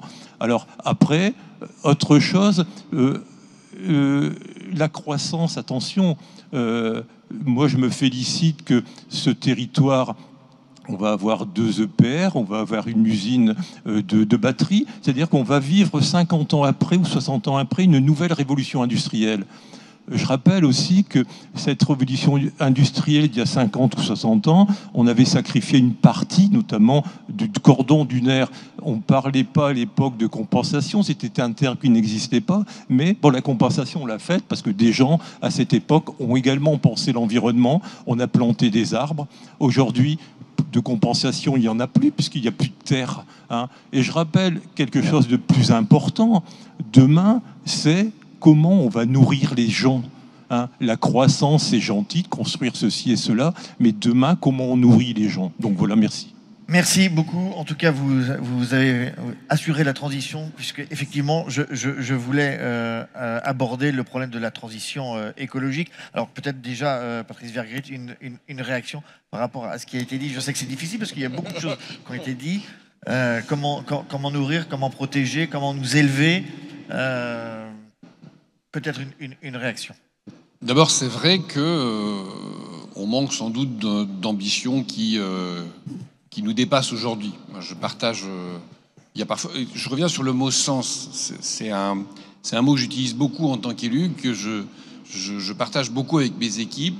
Et aujourd'hui, il est très important de remettre du sens au cœur des politiques publiques. C'est pas simplement expliquer ce qu'on fait.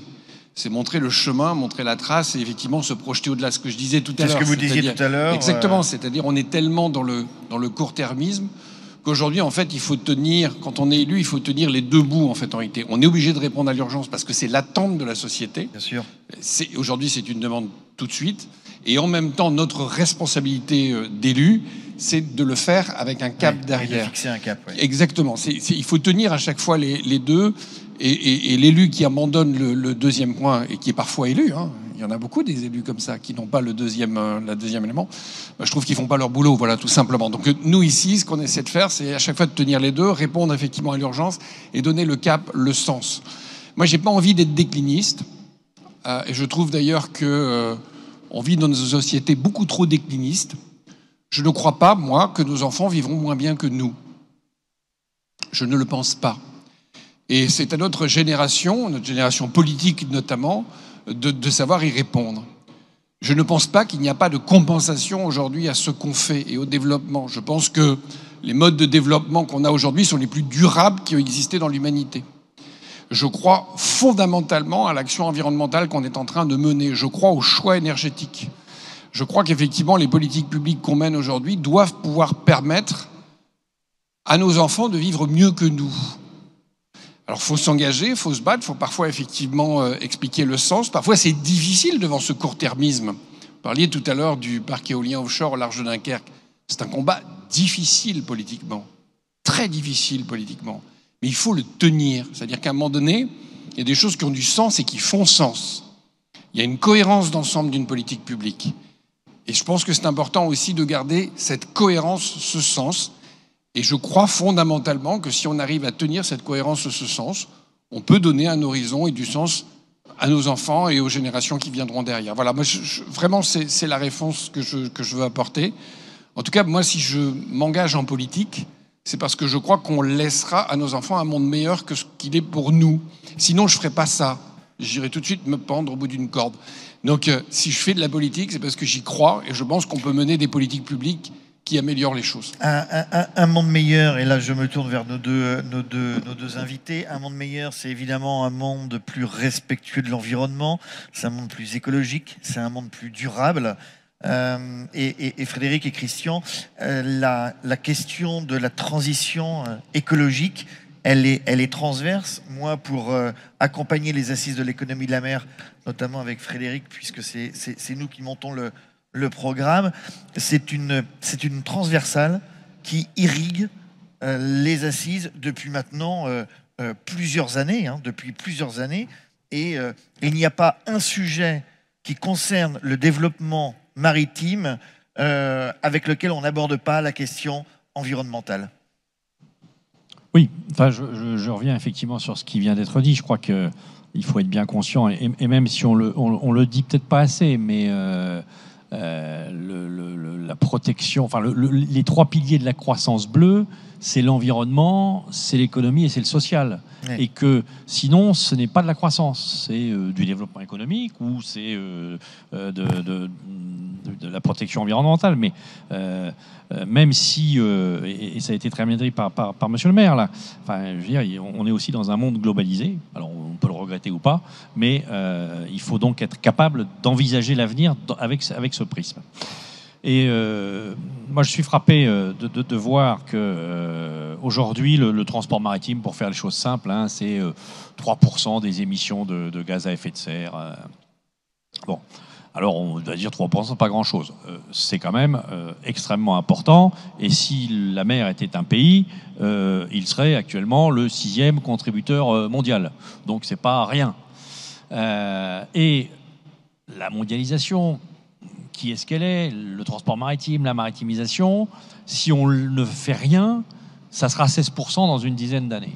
Et donc il était absolument essentiel, et ça, je peux vous dire, l'intégralité des acteurs de l'économie maritime s'en sont saisis, d'assurer cette transition environnementale, d'assurer cette transition écologique. Est-ce qu'aujourd'hui déjà, on a des résultats en matière justement de performance énergétique Oui, Oui. depuis maintenant déjà plusieurs années.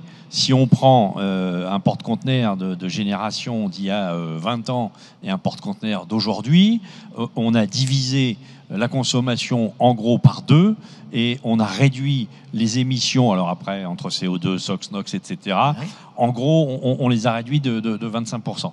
Et pour on peut faire le même nombre de marchandises pour transportées. beaucoup plus de marchandises Pour beaucoup transportées. plus de Pour marchandises. beaucoup Ah oui. plus de marchandises transportées. Puisqu'il y a 20 ans, les plus gros porte-conteneurs faisaient 6 000 conteneurs. Aujourd'hui, ils en font 23 000. Hein. Donc, voilà. Et donc, oui, le travail est à l'œuvre, mais même avec ces outils d'aujourd'hui, on est à 3%. Donc, il faut continuer. Et c'est là où, on va dire, le développement économique ne pourra se faire parce qu'il ne sera même plus accepté par les populations que s'il y a cette transition énergétique et cette transition environnementale. Et ça, évidemment, c'est de l'innovation, c'est du développement industriel. Et là encore, seuls les pays qui ont une capacité industrielle existante ou à reconstruire, seuls les pays qui ont des capacités d'investissement, parce que ça va coûter énormément d'argent, c'est 1500 milliards.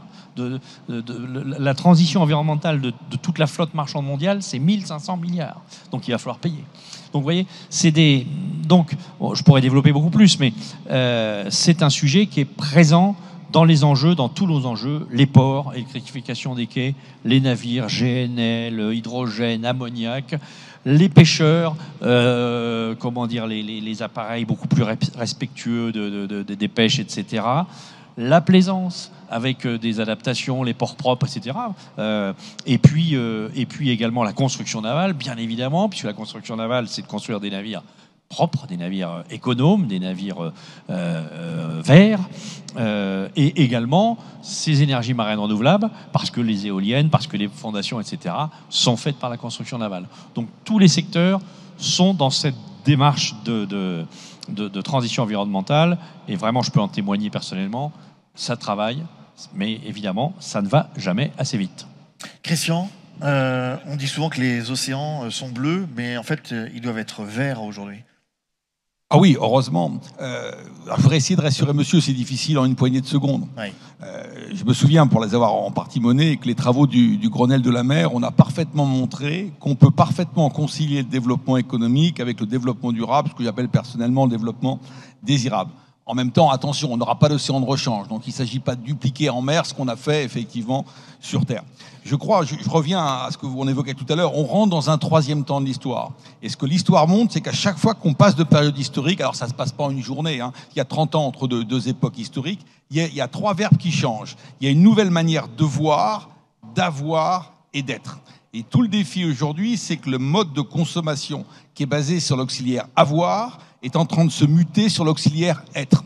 C'est incroyable comme l'être devient de plus en plus intéressant. Ce qui est le plus à plaindre dans tout ça, c'est même pas la planète. Vous savez, la planète, la mer a vécu à 362 degrés. Moi, je suis de plus en plus fâché quand j'entends « je vais faire un geste pour sauver la planète ». Mais c'est péché contre l'esprit. C'est très présomptueux. Ceux qui sont menacés, ce sont les humains et les abeilles.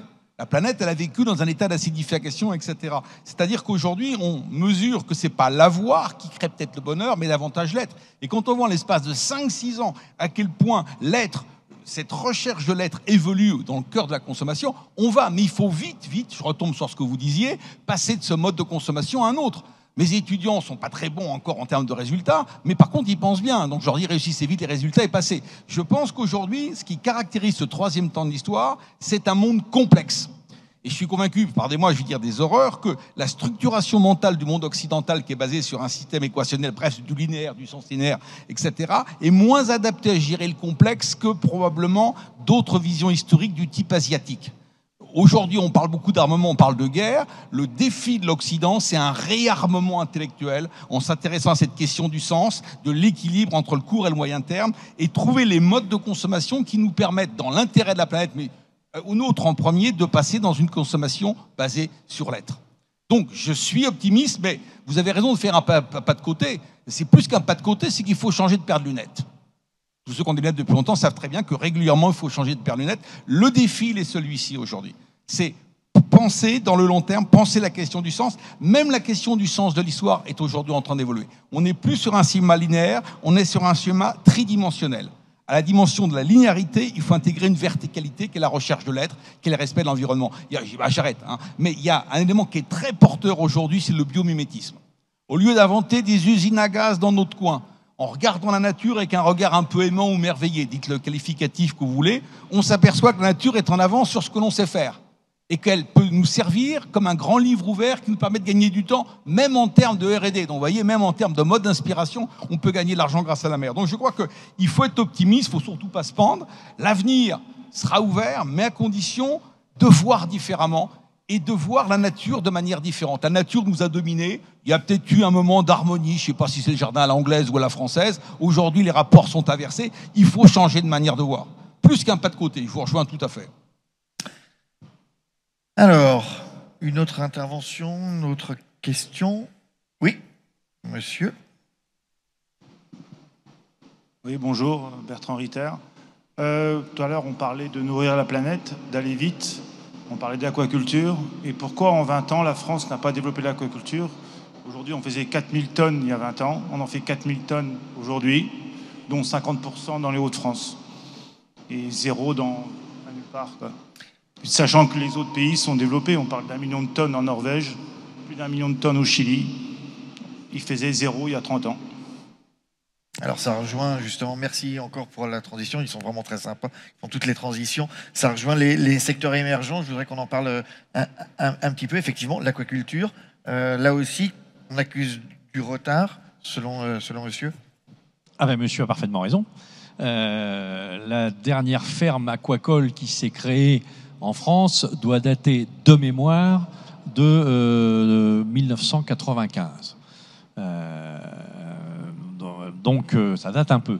Alors pourquoi? Il y a évidemment plein de raisons. Parce qu'en plus la France était à l'époque pionnière dans les naissains, les alevins, le développement de ce qui allait permettre les poissons. Alors, la gestion de l'espace. La gestion de l'espace, chez nous, on ne sait pas faire. On ne sait pas faire pour faire des parcs éoliens. On ne sait pas faire pour implanter des fermes aquacoles. Dès quelqu'un veut... Bon, alors, je ne vais pas parler du territoire, je vais parler d'un autre territoire que je connais bien, en Bretagne.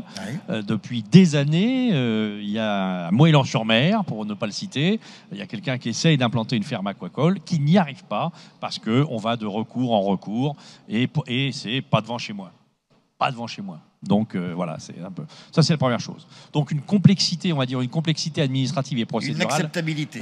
Alors, l'acceptabilité, c'est une chose, mais elle est aidée par la complexité administrative et procédurale. Puis après, c'est les contentieux. On fait une association de 3 personnes, et puis on dépose un premier contentieux, etc., etc. Donc, après, je ne juge pas si c'est bien ou pas, en fait, à la limite. Je dis simplement, si on veut manger du poisson et si on veut avoir de l'électricité, à un moment ou un autre, il faut accepter de le faire quelque part. Alors on peut aussi le faire, comme c'est le cas, l'aquaculture, en Extrême-Orient, il n'y a pas de problème. Mais d'abord, il faut tout faire revenir. Et puis, la traçabilité est moyenne. Ouais. Bon, après, c'est un autre sujet. Donc il y a ça. Il y a également le problème de l'investissement. On a chez nous une capacité assez forte à aider les start-up. Ça, on sait faire. Prix de l'innovation, PIA, etc. On sait à peu près accompagner les grands groupes ou les ETI. Mais le passage entre la start-up, c'est-à-dire la toute petite entreprise qui va s'installer et qui va se développer et qui devrait devenir une PME ou une ETI, on ne sait pas faire. Donc, on les tue. Alors, je suis peut-être un peu brutal en disant cela. On les finance pas. Mais en tout cas, elles ne sont pas financées. Ouais. Celui qui démarre, il ne trouve pas le financement. Ne trouvant pas le financement, qu'est-ce qui se passe? Soit il est racheté par un grand groupe qui n'a pas forcément intérêt d'ailleurs à ce que ça se développe à cet endroit-là, soit il est tué par un grand groupe qui n'a pas du tout intérêt à ce que ça se développe à cet endroit-là. Donc voilà, c'est à peu près les deux. Alors après, il y a sans doute beaucoup d'autres raisons, mais les 2 leviers que je vois, c'est une acceptabilité sociale, sociétale et spatiale, Et puis, une incapacité française, mais qui n'est pas que pour le maritime, et ça, il faut vraiment travailler ça, et ça fait partie du sujet du long terme, de permettre aux jeunes pousses d'atteindre un stade de maturité qui lui permette de passer ce fameux, ce qu'on appelle le tunnel de cash. Hein. Pardon d'être peut-être un peu trivial là-dessus, mais en gros, entre le moment où j'investis pour développer quelque chose et le moment où je vends, eh ben, il faut pouvoir vivre, et pour pouvoir vivre, il faut pouvoir être soutenu. Christian, le salut du développement maritime, ça passera, comme Frédéric le disait, par une aide au financement. Ah, ça c'est sûr, hein. Et massive même, je rajouterais. Sur l'aquaculture, on a complètement zappé en Occident. Aujourd'hui, l'aquaculture, à 82 ou 84%, se trouve en Asie. C'est un potentiel incroyable, surtout quand on est en France avec un outre-mer incroyable. On n'a même pas besoin d'être au bord de la mer, mais parfois on fait de l'aquaculture. Donc il y a vraiment quelque chose à faire de tout à fait extraordinaire. Encore une fois, qu'on le veuille ou non, il y aura 3 milliards de terriens en plus, 10 milliards 6 en point médian en 2050. Donc on voit qu'il y a un défi qui est tout à fait conséquent à ce niveau-là. Surtout qu'on sait très bien avec la viande on ne pourra pas aller plus loin, qu'il y a tout un tas de populations qu'on aura le bol du riz et du soja, donc il faudra une diversification protéinique. C'est ou l'aquaculture ou les algues. Moi je crois beaucoup aux algues pour tout, sauf pour les algocarburants. Je ne suis pas très CO2, vous l'avez compris. Mais il y a un potentiel tout à fait incroyable. Le tout, et on le sait, on a la chance d'avoir 2 pôles de compétitivité mer extraordinaires dans ce pays. C'est incroyable. Bon, quand on voit tout ce qui est sorti ou qui va sortir, il y a de quoi vraiment être optimiste, mais à condition d'y aller. Puis Frédéric l'a dit, on a des chercheurs qui trouvent, mais souvent entre le moment où ils ont trouvé et le moment où ça sera commercialement rentable, il y a un tunnel qui est plus ou moins long, et à un moment donné, des fonds de pension américains, pour ne pas les nommer, investissaient au détriment finalement de la recherche européenne qui avait été mise dedans. Donc oui, il y a vraiment des choses à faire, mais entre le brevet et le moment où ça sera rentable, c'est exactement ce que disait Frédéric. Donc il faut aujourd'hui avoir quelques sous, parce qu'on ne fait pas d'omelette non plus sans casser un certain nombre d'œufs. Et l'aquaculture est un secteur incroyablement, et Frédéric d'ailleurs l'a bien cité, parmi les premiers tout à l'heure. Autre... Oui, monsieur. Alors, levez la main et dites « je le jure ». Je ne sais pas, c'est pas l'habitude. Bonjour, je suis Thierry Dereux, je suis France Nature Environnement Hauts-de-France. On a participé au Grenelle de la mer, vous le savez bien. On a fait des propositions. On continue à en faire régulièrement chaque fois que les projets avancent. Il est certain que, encore aujourd'hui, et je rejoins M. Vergrit, le manque de volonté politique globale, entendez-vous des messages qui encouragent à aller vers les énergies renouvelables. Et je ne parlerai pas du projet de Dunkerque, que nous suivons de très près, de façon favorable, mais avec toutes les problématiques qui sont soulevées. Et c'est vrai que la société a du mal à tout comprendre de ce qui se passe. Et nous, dans notre travail, c'est justement d'informer les uns et les autres sur les atouts des projets qui se réalisent. Alors, nous, on est parti aussi pour la décarbonation, et vous avez quelques projets dans le coin. Il n'y a pas que Vercors, il y a Arcelor, il y a Limbre, un peu plus haut, donc, qui sont en train de se dérouler. Et moi, une réunion hier à REF 3, donc à la région, j'ai insisté pour dire, mais communiquez auprès des citoyens. Je pense à Arcelor, c'est important, ça pollue, pour être très clair. C'est dur, mais le citoyen sait-il qu'il va se dérouler ce genre de mission? Merci. Oui, une réaction. À Arcelor, il y a énormément de chantiers qui... pour accompagner cette transition écologique, je crois. Dans quelques années, Arcelor fonctionnera plus au charbon, ce sera la sidérurgie sans charbon, ce sera l'hydrogène. Et d'ailleurs, ce qui est formidable pour Dunkerque, c'est que non seulement ça va régler les problèmes du carbone, mais ça va régler les problèmes de pollution de l'air. Et on aura une meilleure qualité de l'air. On fait la décarbonation et en même temps l'amélioration de la qualité de l'air. Souvent, dans les problématiques environnementales, des choses se tiennent. C'est quand on agit pour le climat, on agit en général pour l'amélioration de la qualité de l'air ou pour la biodiversité ou autre. Et ces choses-là se tiennent. Moi, je partage complètement. Le grand défi qu'on a devant nous, c'est, j'aime bien employer ce mot, c'est embarquer la population. Ouais. Embarquer la population. C'est bien pour un cluster maritime et pour la mer.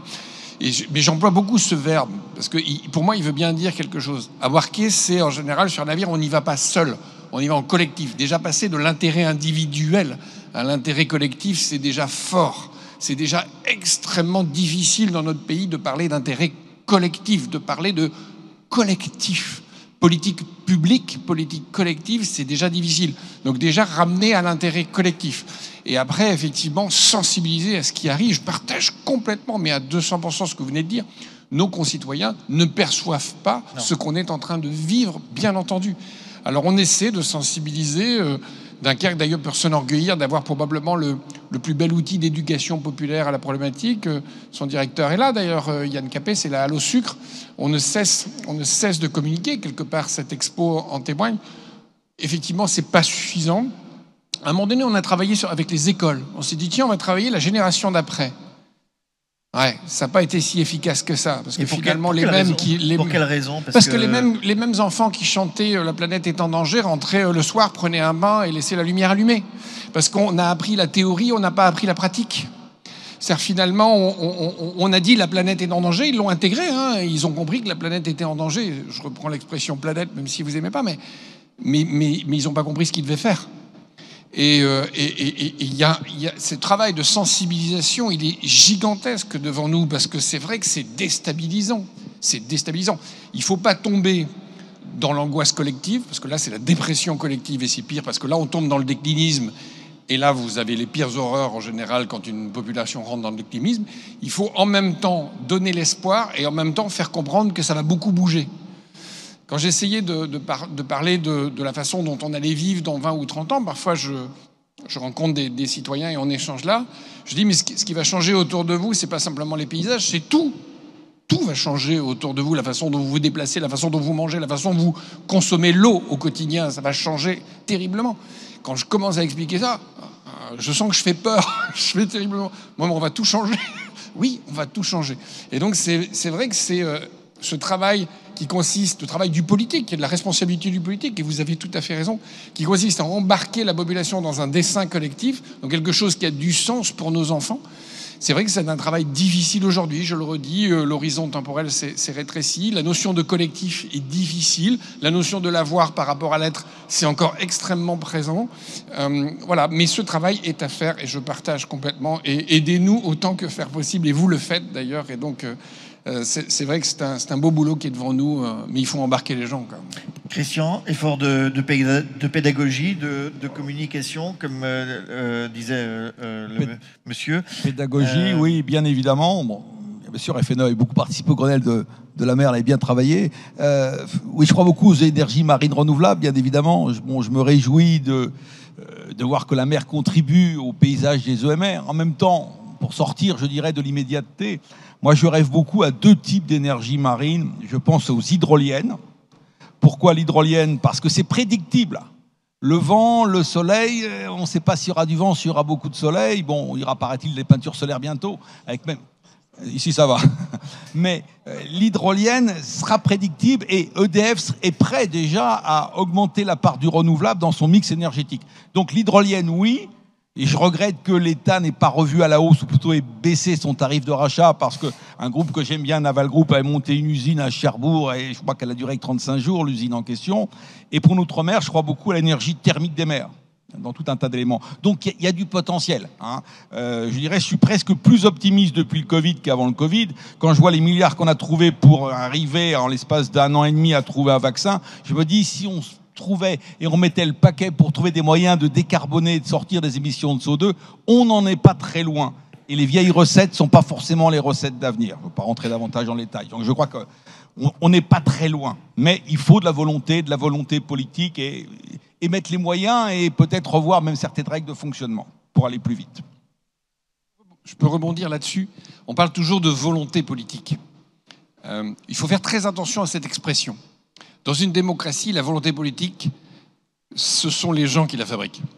Parce que très souvent, en France, on dit ouais, les élus n'ont pas de volonté politique. C'est pas vrai. C'est pas vrai. Les élus, c'est d'abord les représentants du peuple. Ils suivent le peuple. Si le peuple demain veut radicalement changer, les élus vont radicalement changer. Dans une démocratie où la population ne veut pas changer, les élus, globalement, ils ne changent pas. Et c'est ça qu'on oublie parfois à dire. On voudrait que les politiques fassent ce qu'on n'ose pas faire nous-mêmes. Ça ne marche pas comme ça, la vie.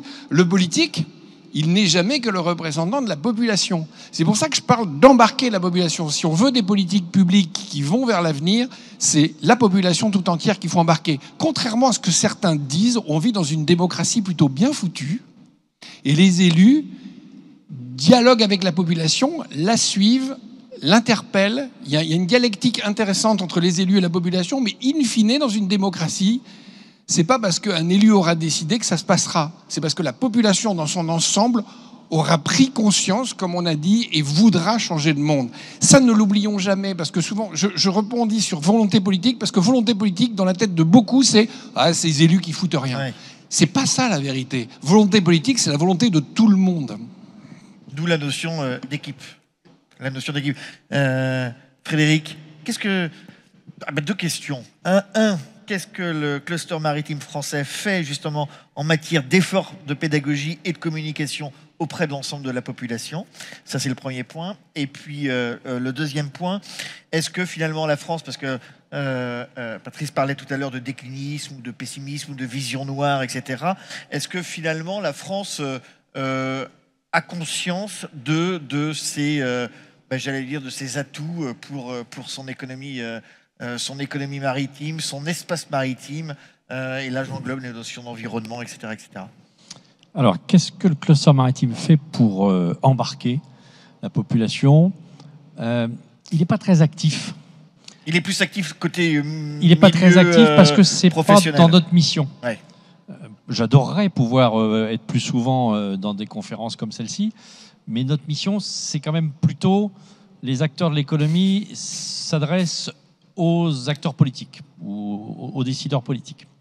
Mais ceci dit, parfois il y a quand même des frontières qui sont un peu floues, et donc c'est bien volontiers qu'on essaye d'embarquer les populations avec nous.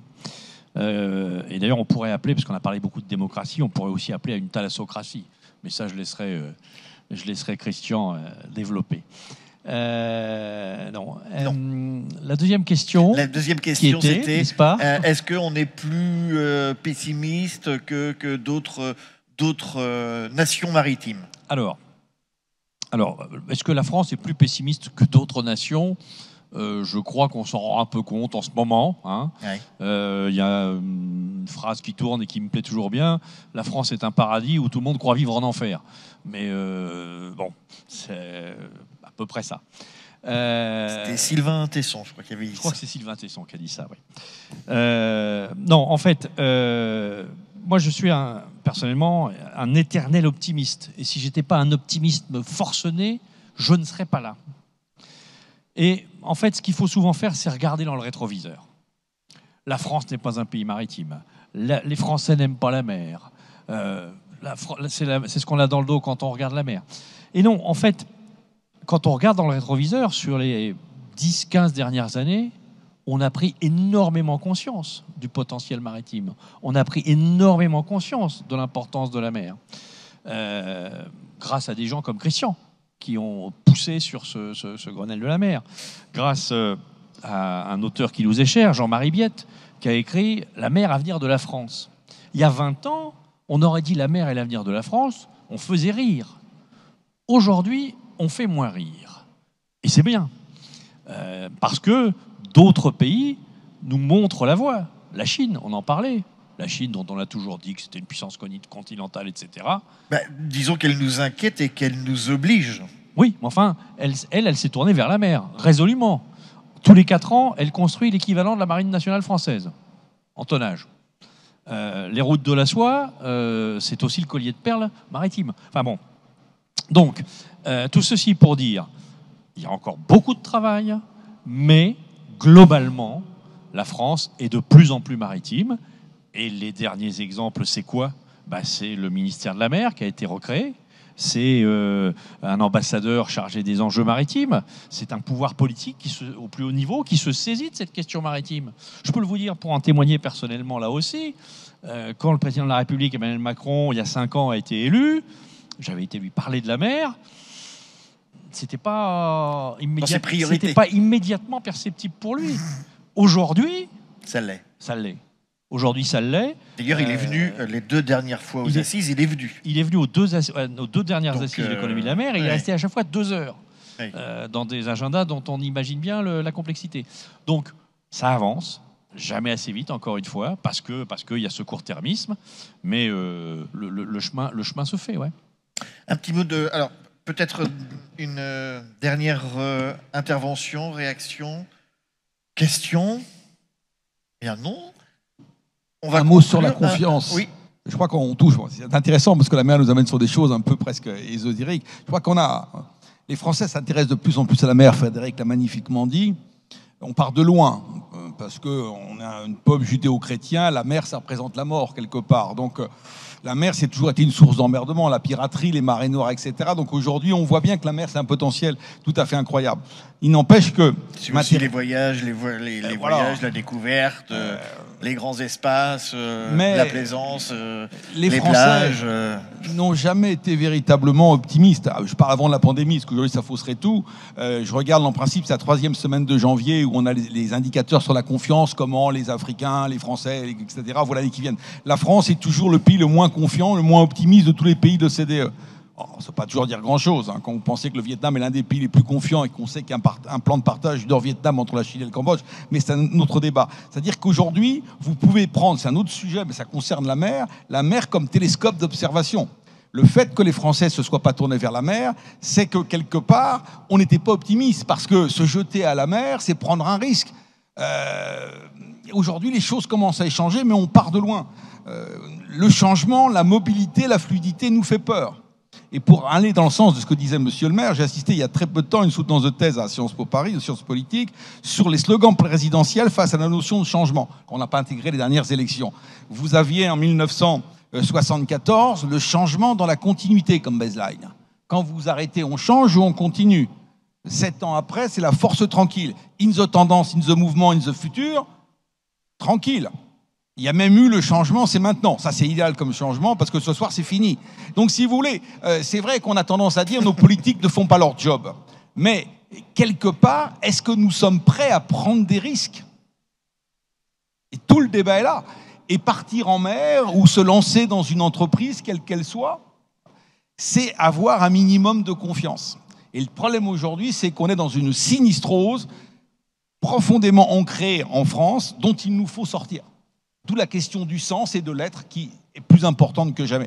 Et c'est, pour terminer, en ce qui me concerne, c'est là où je me demande si au niveau de l'éducation, des écoles de commerce ou des écoles d'ingénieurs, parce qu'on parlait du président Macron qui n'était pas très branché mer, mais c'est normal, dans le cadre du Grenelle de la mer, on avait demandé à ce qu'à l'ENA, lors de la seconde année, 8 heures par an, pas par semaine, il y a quelque chose, non pas sur la mer, on nous aurait pris pour des fous, mais sur la géoéconomie des flux. Il n'y a même pas eu le retour du directeur de l'ENA. Il n'y a rien dans les écoles de journalistes sur la mer. C'est partagé entre le journaliste sportif, environnement et défense. Dans les écoles de commerce, 92% en volume du commerce mondial passe par la mer. Il n'y a qu'une seule école de commerce que je ne nommerai pas, où il y a maintenant la géoéconomie des flux. Donc, et un de mes confrères de l'Académie marine, qui était recteur de l'Académie, a fait un rapport sur la mer dans l'enseignement en France. Pour les plus anciens, il y avait des classes de mer, mais il n'y en a quasiment plus parce qu'il y a toujours le risque qu'il fasse pas beau d'abord, qu'un enfant se blesse. Et puis c'est vrai, je dis pas ça pour Dunkerque, monsieur le maire, mais beaucoup de collectivités territoriales donnent moins d'argent pour ça. Donc la mer, vous la découvrez seulement en classe de littérature à travers Victor Hugo, Océanonox, les travailleurs de la mer ou Pierre Loti, pêcheur d'Islande. Si vous êtes sadomaso, ça va créer des vocations, autrement non. Donc, si vous voulez, on a un problème quand même en France avec ça. Dans le cadre du Grenelle de la mer, vous en racontez une bien bonne. Un certain nombre de responsables, dont d'ailleurs le président de FNA, nous dit mais il faut qu'on mette la mer dans l'éducation nationale. Jean-Louis Bourlot écrit à Luc Sattel, qui était ministre de l'Éducation nationale. Excellente idée, Jean-Louis, je saisis l'inspection générale. 8 jours après, retour de l'inspection générale. Mais pourquoi vous nous demandez ça? C'est déjà dans les programmes. Donc, on est quelques-uns à se faire engueuler. On explique en fait. Bref, on fait un petit show, convocation au ministère de l'Éducation nationale, tous les programmes, tous les éditeurs, ils nous disent, regardez, vous avez confondu mer et littoral. Alors c'est important, le littoral, c'est la thématique du jour. Oui. Mais la mer, c'est avant tout le domaine maritime. Donc, vous voyez, on revient de loin. À la suite de ça, le programme de géographie de seconde a été modifié, donc on peut se réjouir. Les grandes rencontres d'histoire de Blois en octobre vont se tenir sur la mer. On a même eu 2 sujets d'agrég sur les espaces maritimes. Donc qu'est-ce que ça change? Mais qu'est-ce qu'on part de loin, hein? Donc il y a encore du job, hein, c'est sûr. Et je salue le groupe Ouest France qui soutient notamment le marin, qui est quand même l'unique, je crois, hebdomadaire consacré au domaine maritime. Un mot de conclusion, Patrice Vergrit. La mer, c'est osé, disait Christian. Vous en avez parlé tout à l'heure, par exemple, du chantier des EMR. Faut tenir le cap, et c'est difficile. D'abord, je vous conseille le livre de Christian, parce que je l'ai lu cet été, enfin là, en congé, et il est passionnant. Et alors lequel? Parce qu'il écrit un livre par semaine. Osons la mer, parce que Christian m'a fait le plaisir de le dédicacer pour moi spécialement, et j'ai voulu le lire, et notamment toute la partie historique, quand Christian parlait de changer de lunettes sur l'histoire, ça m'a passionné. Donc vraiment, un grand coup de chapeau pour cette capacité, en très peu de pages, à synthétiser effectivement cette réflexion. J'ai le sentiment, dans ce qu'on a dit, finalement de retrouver ce qu'on a travaillé à la communauté urbaine quand nous avons fait les états généraux de l'environnement ici. Finalement, il y a toute une dimension dans nos propos qui relève de l'innovation, du changement de modèle économique. On l'a entendu beaucoup avec le président du cluster maritime français, avec ces secteurs en expansion qu'on voulait voir demain, des enjeux pour demain, etc. Et qui justement intègrent la transition environnementale, la transition écologique, la transition énergétique dans les modèles économiques. Donc ça, il y a toute cette dimension de changement de modèle économique, de changement de paradigme économique. Il y a toute une dimension, parce que je ne vais pas non plus mettre l'élu sans responsabilité, il y a toute une dimension de politique publique.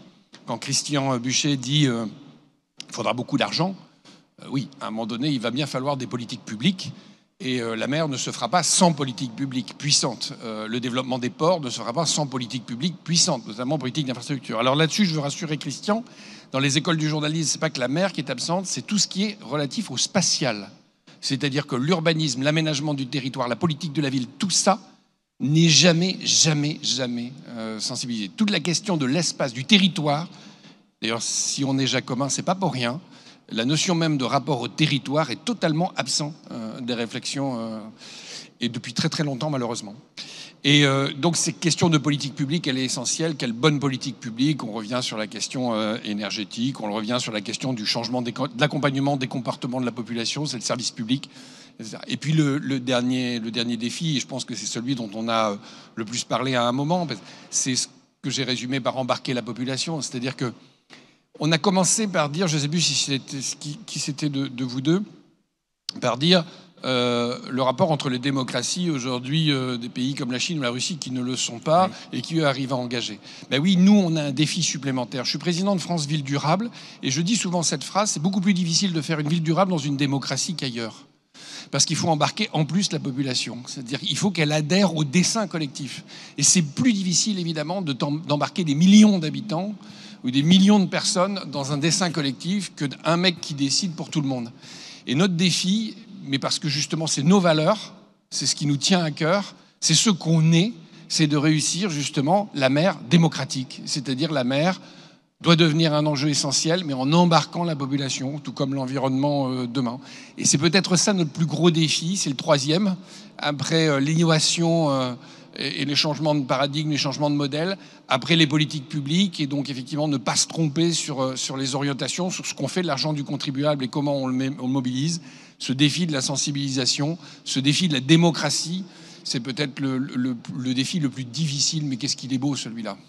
Frédéric, un mot de conclusion. Mot de conclusion, peut-être, c'est pour rebondir par rapport à ce qu'a dit Monsieur le Président de la CUD. La mer, c'est la mer ensemble pour gagner. Oui.